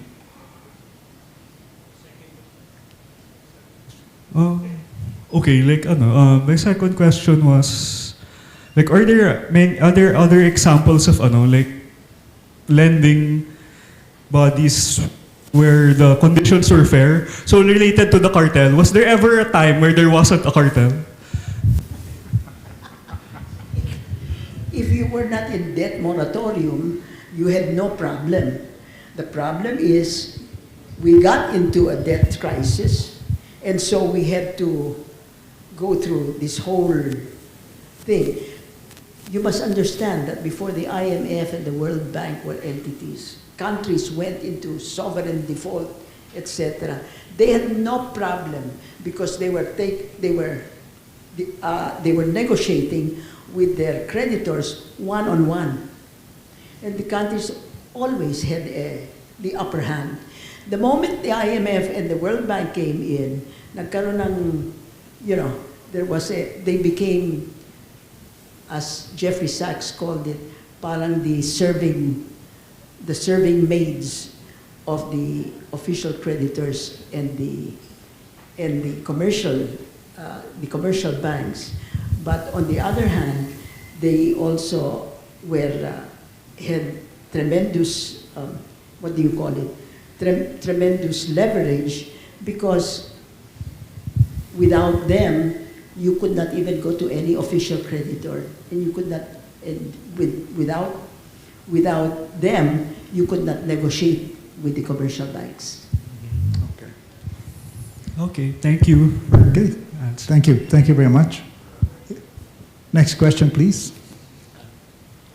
Good afternoon. I am Andre Javier from the UP School of Economics. So, one of the most talking points that you made in your talk was the use of leverage in our debt negotiations. So, my first question is, what was the justification of the economic managers in rejecting your proposal to use the leverage, when in fact it was backed by respected economists, American economists po? And then the second question was, had it been used, would we have better chances of realizing our goal to prioritize growth over debt? And would we have achieved the goal of pre-crisis GDP per capita in 1992?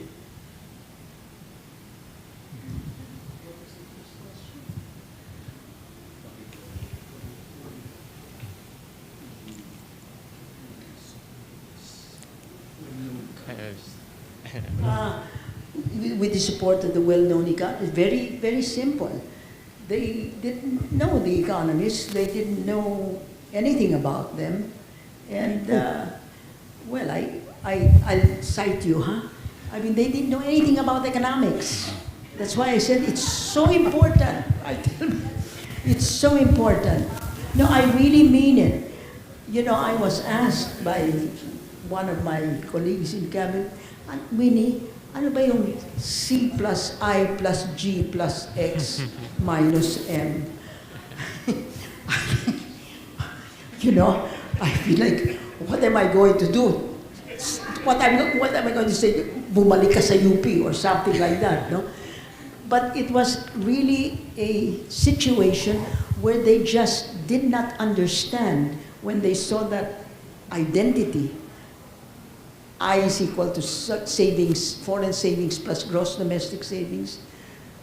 I think either they could not or they would not get into their head that when we had no foreign savings, that means we had less money to finance the domestic investments that were necessary to improve our output.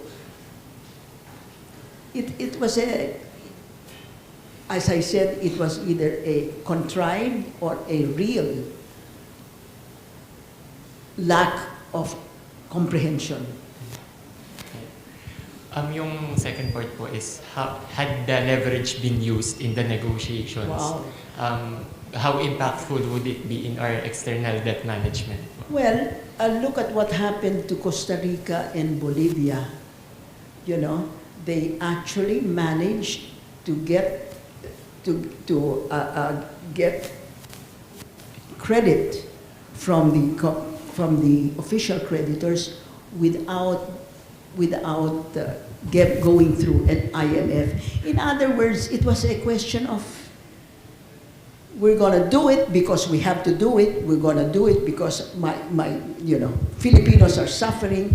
We had so much leverage. I don't know, you negotiate, when you have no leverage, you have to accept everything they say. And I think that Jimmy and Jobo, and after that, Jobo and Ting Jaime, I think they really thought that I was coming on too strong. Was I coming on too strong? But I was really, talagang feel ko na kailangan ito. Because that was what the yellow paper, I had all the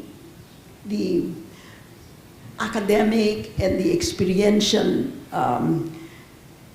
support on my side. And besides which, they had accepted it as a negotiating stance, but they did not follow through with it. Why they did not, I don't know. Thank you. Thank you. Okay. Any more questions from the floor?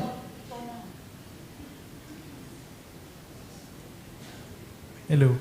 Good afternoon. I am Tyron Luzon from the Political Science Association of the Central Escolar University. From what I've understand, that the perspective that Dr. Winnie Monsod had done was in a matter of a realist perspective. So after the ousting of the late dictator Ferdinand Marcos Sr., the nation had the economy in shambles. The construction of the economy, starting from the Cory Aquino administration up to her son, Benigno Simeon Aquino III, the Philippines had moderate to good economic statistics. However, during the Duterte administration, many debt-driven infrastructure projects, or as we call the build projects, caused economic problems, which we more felt during the COVID-19 pandemic and the current Marcos Jr. administration. So my question first, can we say that all the efforts during the restructuring of the economy during the time have somehow been wasted given by the given reasons?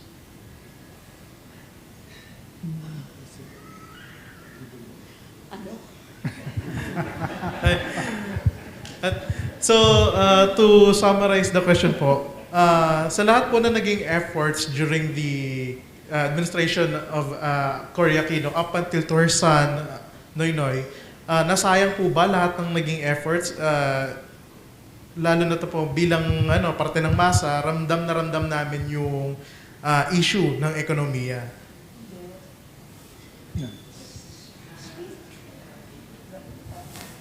Anybody want to take that one? Yes.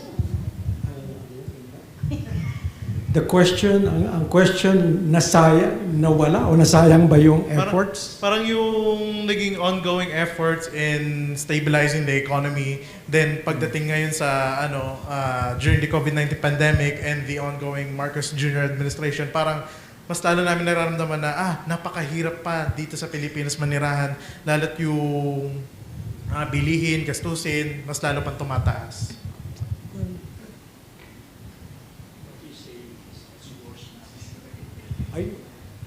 What you're saying, is it worse now than before? Yes po, yes po. Well, I apologize for the confusion. I apologize for the confusion about the question. I really think those reforms that were undertaken during the Cory administration were really part of what everybody calls that the Philippines now has strong fundamentals. We started that. We did not finish it on, but I do think, the removal of the monopolies, etc., this made for a more competitive and a more efficient economy. And they have built up on this. It's not worse now. Well, let me modify that.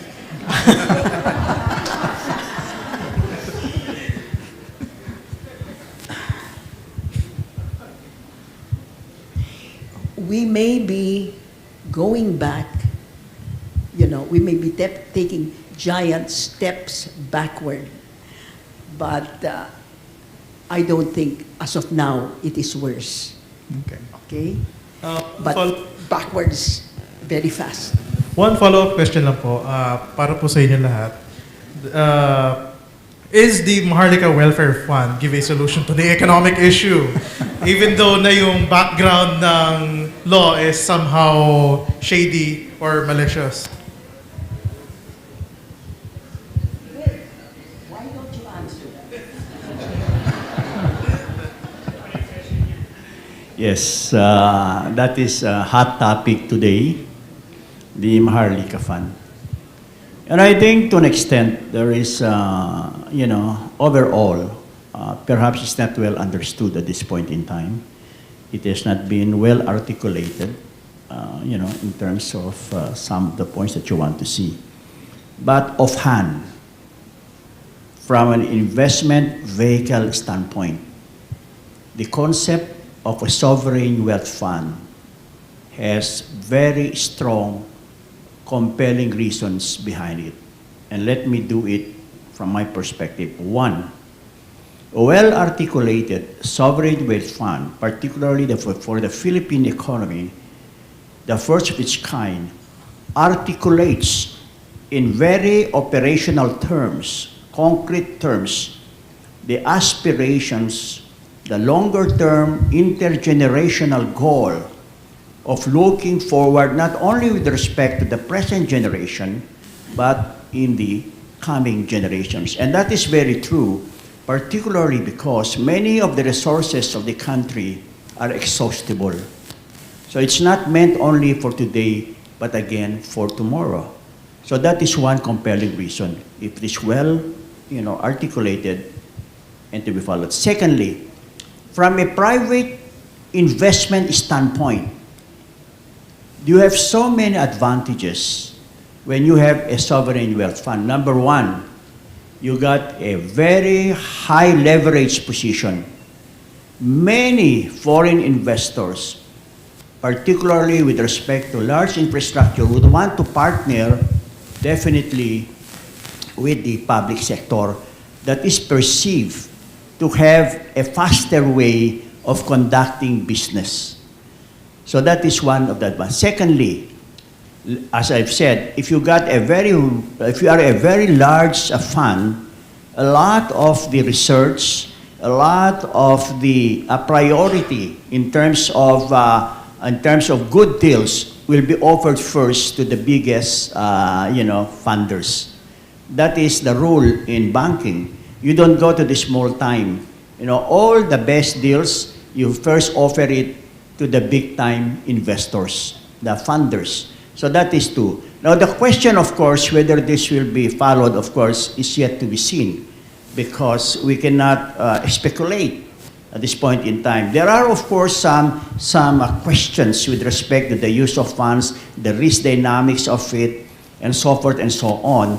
But we are still at the early stages, and it will be, of course, dependent eventually, okay, on the eating of the pudding, whether it will be a successful venture or not. So I won't venture into that, because that is something that have to be seen. Thank you. Thank you. Okay. I think the Maharlika investment fund, or whatever you call it, it's a good idea, but it's not the right time. Maybe when we find oil, make a windfall profit and so on, we can have a big fund. And the size of the fund matters a lot. I read the article of Dr. Gerardo Sicat in the Philippine Star, and he cited the example of the two largest funds in the world. They suffered heavy losses.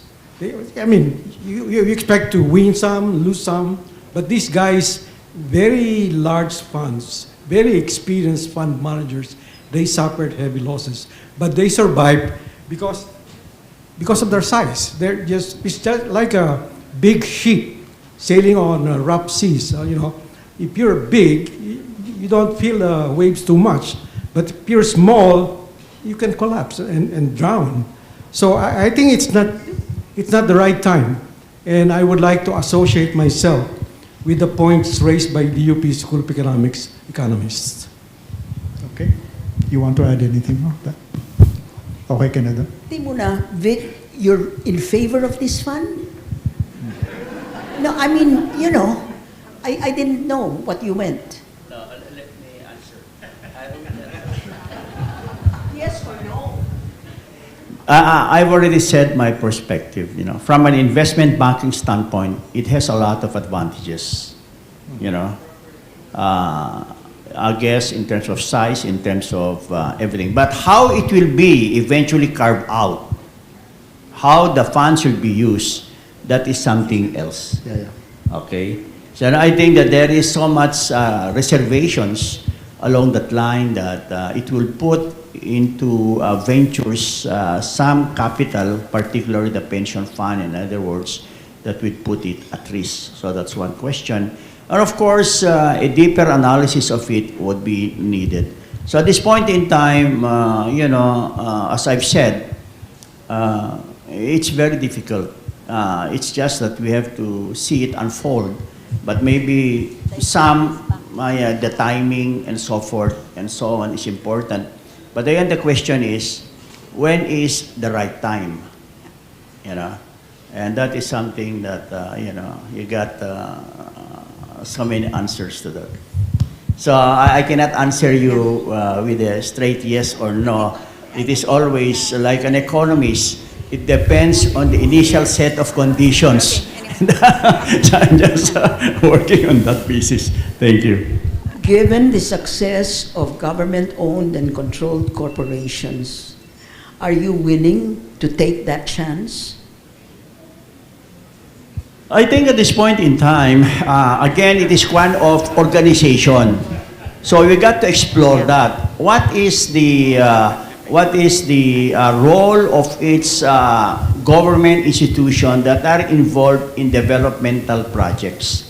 So part of the, because right now there are so many questions associated with it.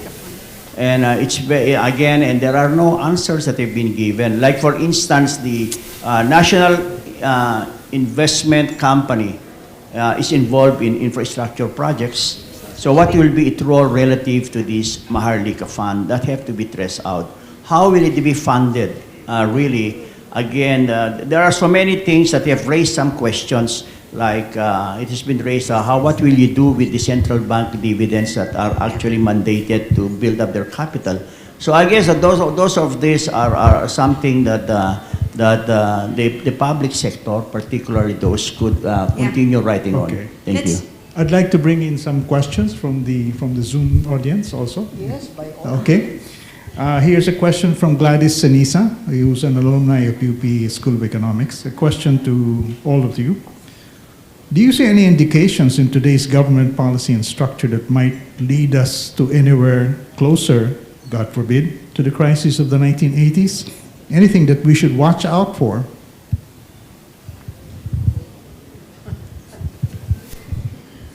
The Maharlika Investment Fund. We should watch out for. There is no question about it. Because, Vic talks about, it's not well articulated. Well, if it's not well articulated, that means it can be very confusing and it can be abused.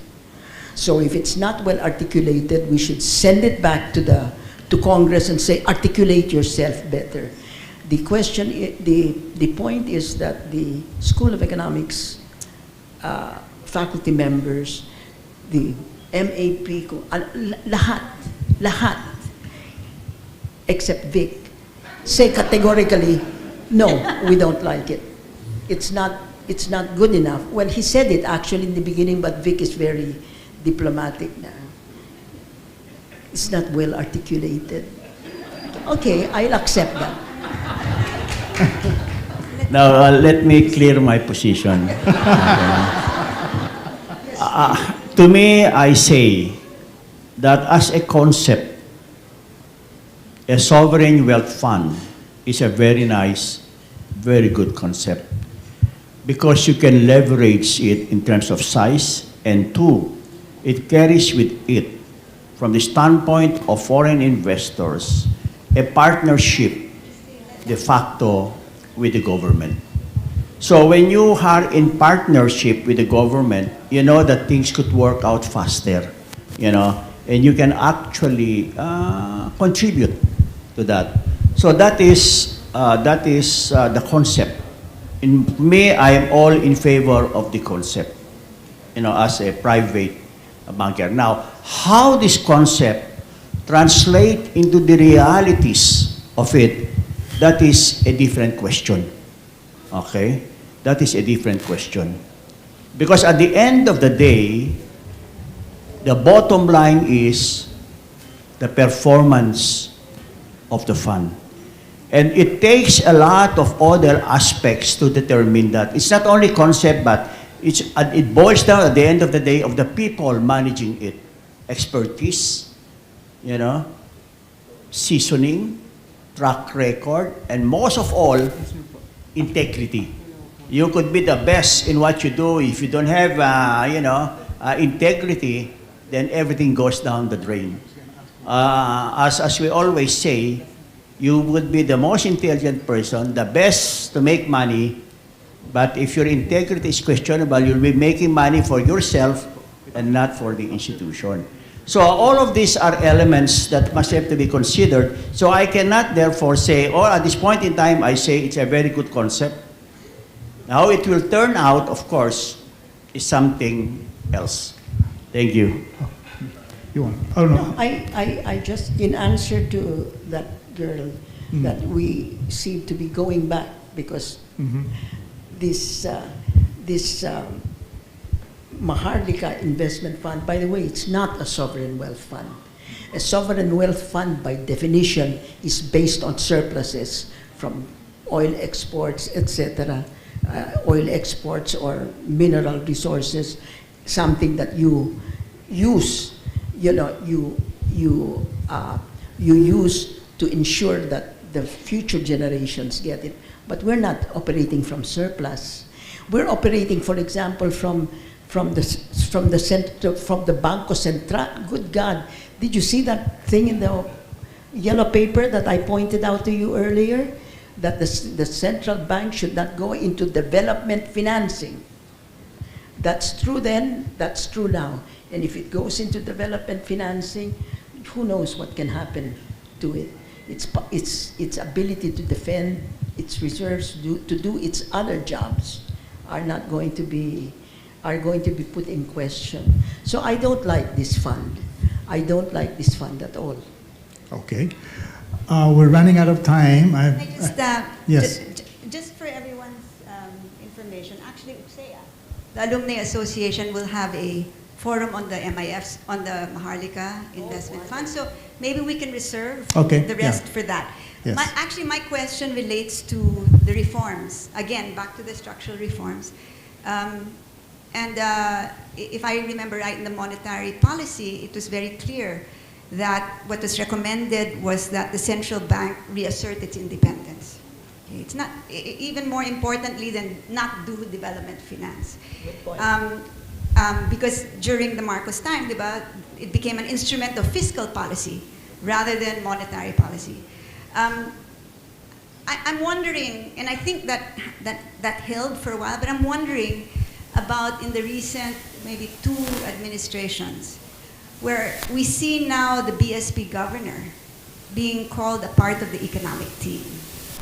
I'm wondering if that's a good thing, or if that violates the spirit of that reform. You know, that the central bank stay away to assert precisely it's a check and balance of some degree. But now we see, and I'm happy that the central bank governor is an economist, but this is a different matter, right? So just because he's an economist doesn't mean he's part of the official economic team. So I'm wondering where you are on that.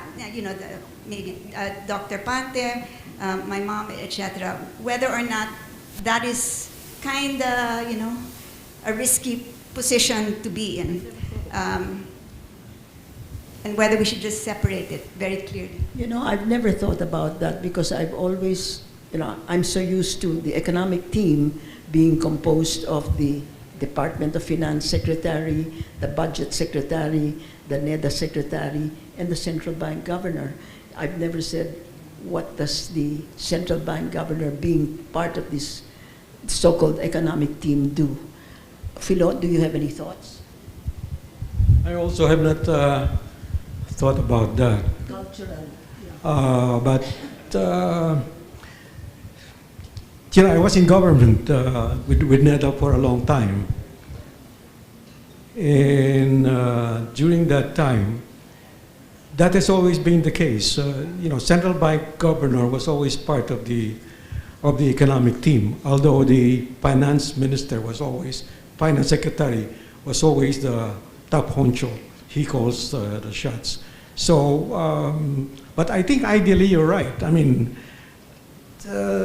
independence of the central bank means independence, and that means the central bank governor should be outside of the loop rather than inside of the loop of the, you know, policy making within the administration. That would be the ideal situation, but traditionally that has not been the case in the Philippines. In other words, we have to think more about it. You touched the raw nerve. Yeah. Thank you. Okay, I'm sorry, one last question? Yes, who would? I'm already here. I'm Alex Escucha. My biggest claim to fame is that I was, Ninang Winnie was my wedding sponsor 37 years ago. And she always calls everybody sweetie, but I think I'm I'm her favorite sweetie. Anyway, I was actually part of that official original task force post-1986, and together with Florian, I think, and we were meeting at the Philippine Social Science Center, among other things. My perspective is like this. Last month, when Dr. Sikat presented this GDP per capita, he was emphasizing that the pre-1986 bust was a bump. But I agree more with Toby, can you show that chart with the GDP per capita, where we actually lost 20 years from the time of the height of 1983, and then we had the foreign exchange crisis. It's not in the biography of Jerry Sikat, of Cesar Virata, written by Jerry Sikat. It's documented there how the statement of the foreign reserves of the central bank by $60 million was one of the triggers for the collapse, and we went into foreign exchange rationing. And I would like to confirm Vic Valdepeña's accounts that I was still a junior in the bank then, but as a member of our management committee, you literally see daily rationing of foreign exchange to the most valued clients. But that was just one half of the picture. The other big half was because to stop the capital outflow, the most radical option then was the Jobo bills at 40% plus, which literally you literally killed the economy with a 40% plus interest rate. Ration yung foreign exchange, therefore your imports and your production goes down. That one, you got it. That's one. No, the other one. This is just the one, the second chart like that, where there's 20 years. Okay. Oh, there. No, that's the other. The third one. The third one. There you go. So that's where we are, and the Ninoy Aquino assassination triggered that. The overstatement of the foreign exchange reserves also led to the creditor banks withdrawing all their credit facilities, and we were all on a cash basis.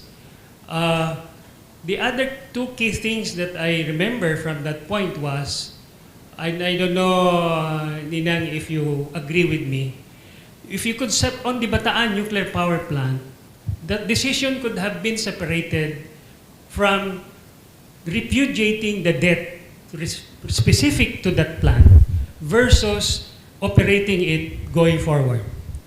Meaning, because we actually ended up paying for that dollar obligation to pay on the nuclear power plant, and I think the last payment was only about a year ago or 2 years ago. We were really carrying that burden, and coupled with the fact that demand was going up, there was no power supply.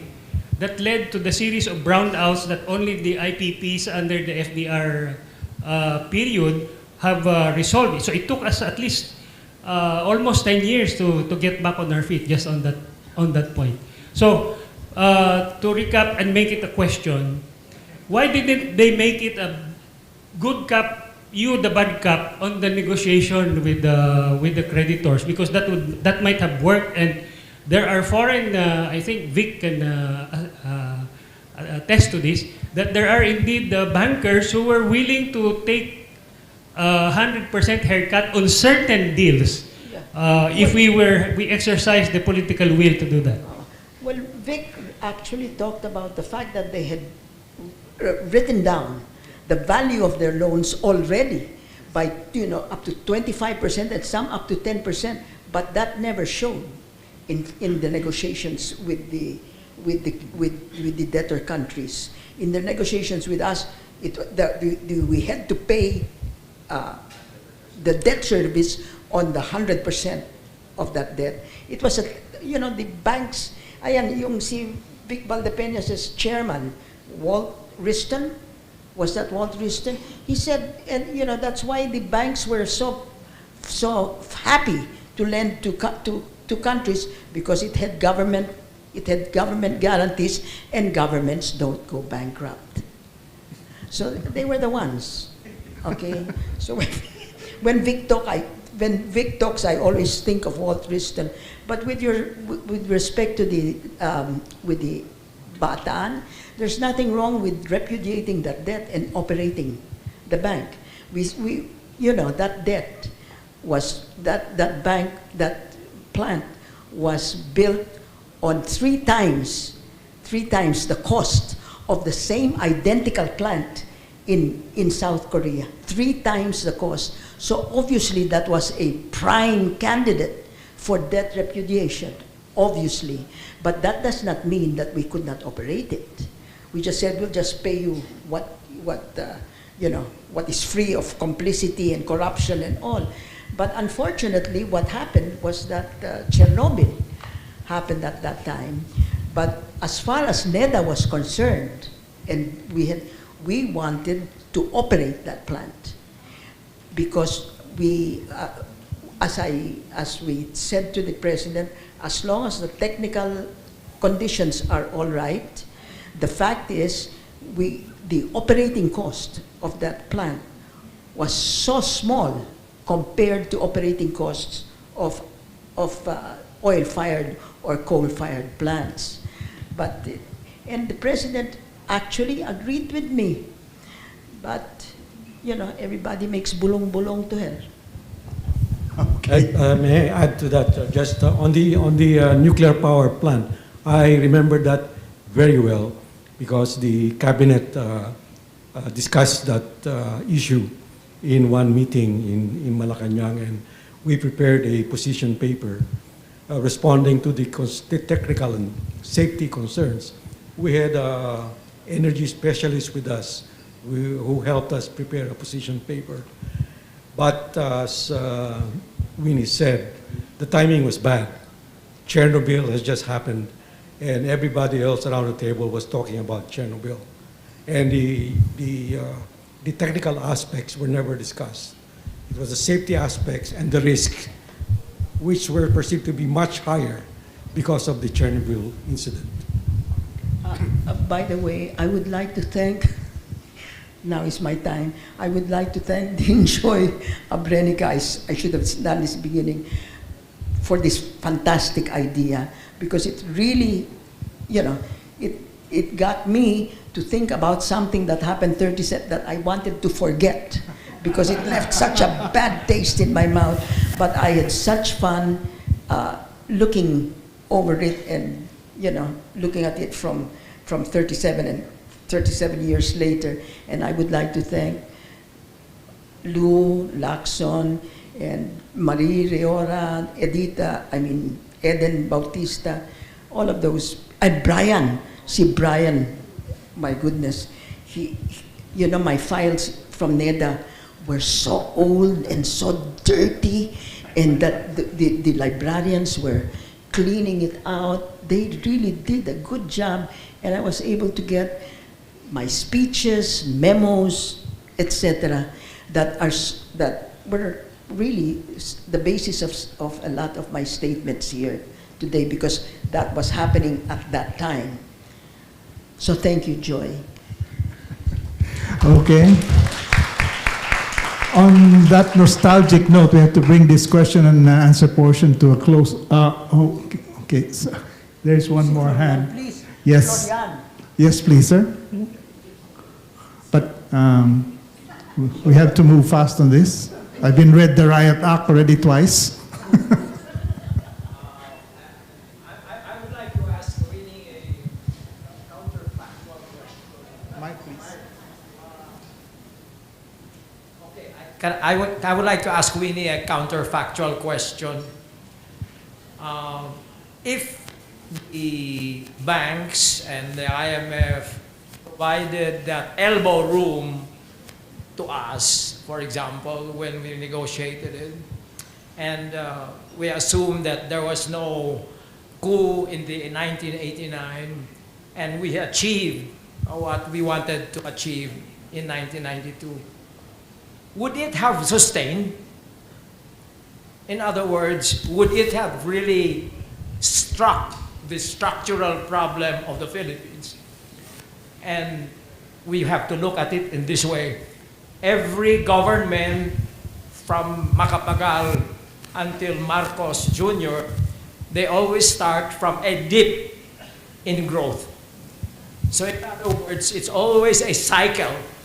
So the question is, counterfactually, if in fact we got everything we wanted to do, would it have solved the real structural problem of the Philippines? Inequality, unemployment, underemployment, land reform, etc. Well, we had gone a long way towards making those structural reforms under Cory, because we had a unique position. There was political will. Usually there's no political will, but there was political will among the people. They really supported her. And I think we would have done it. If we had gotten that debt relief we needed, I think we would have been we would certainly never had to wait until 2003 to get what we had in 1982. Definitely. What do you think, Philo? Yes, I agree, but the other things that mentioned Florian, the long-term in character, I mean, unemployment, underemployment, and poverty reduction, and so on. My feeling is that if we were successful in our external debt strategy, that we would have at least almost or nearly achieved the targets in the Philippine Development Plan at that time. I'm not talking about the longer term issues, but I think that's the main thing, whether we would have achieved the targets in the plan had we succeeded in stopping or slowing the hemorrhage. Thank you. Again, thank you very much to our panelists and our guest and our main speaker, of course. And at this point, we would like to present Professor Monsod with a token of our appreciation. Okay, may I request Dean and PCED Executive Director Dr. Joy Abrenica and Dr. Carl Robert Handok, Chair of UPSC, to join us. Merong konting surprise para sa iyo, ma'am.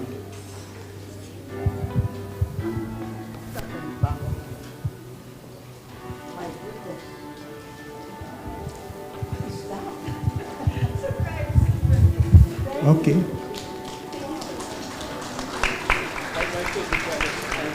Professor Monsod, we present to you Marked Knowledge by artist James Gabito, a representation of which is there shown on the screen. In Marked Knowledge, Gabito portrays his perception of an old town Manila as if culled from a fever dream. His deliberate technique of painting as if capturing an in-motion state of display depicts an outsider's perspective of history. Thank you. Okay. So on behalf of the UP School of Economics and the Philippine Center for Economic Development, as well as its partner student organization, OBMM, we thank you, Professor Solita Monsod, for your very, very incisive and interesting presentation.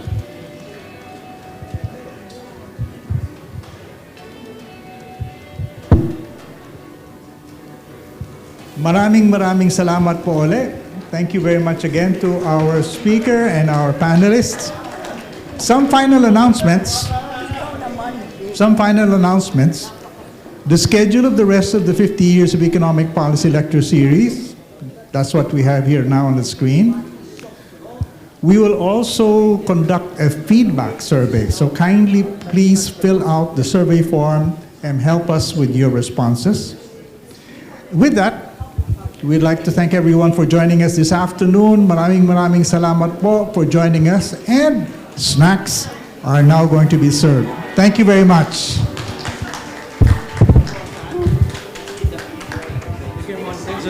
Thanks a lot. Maraming salamat.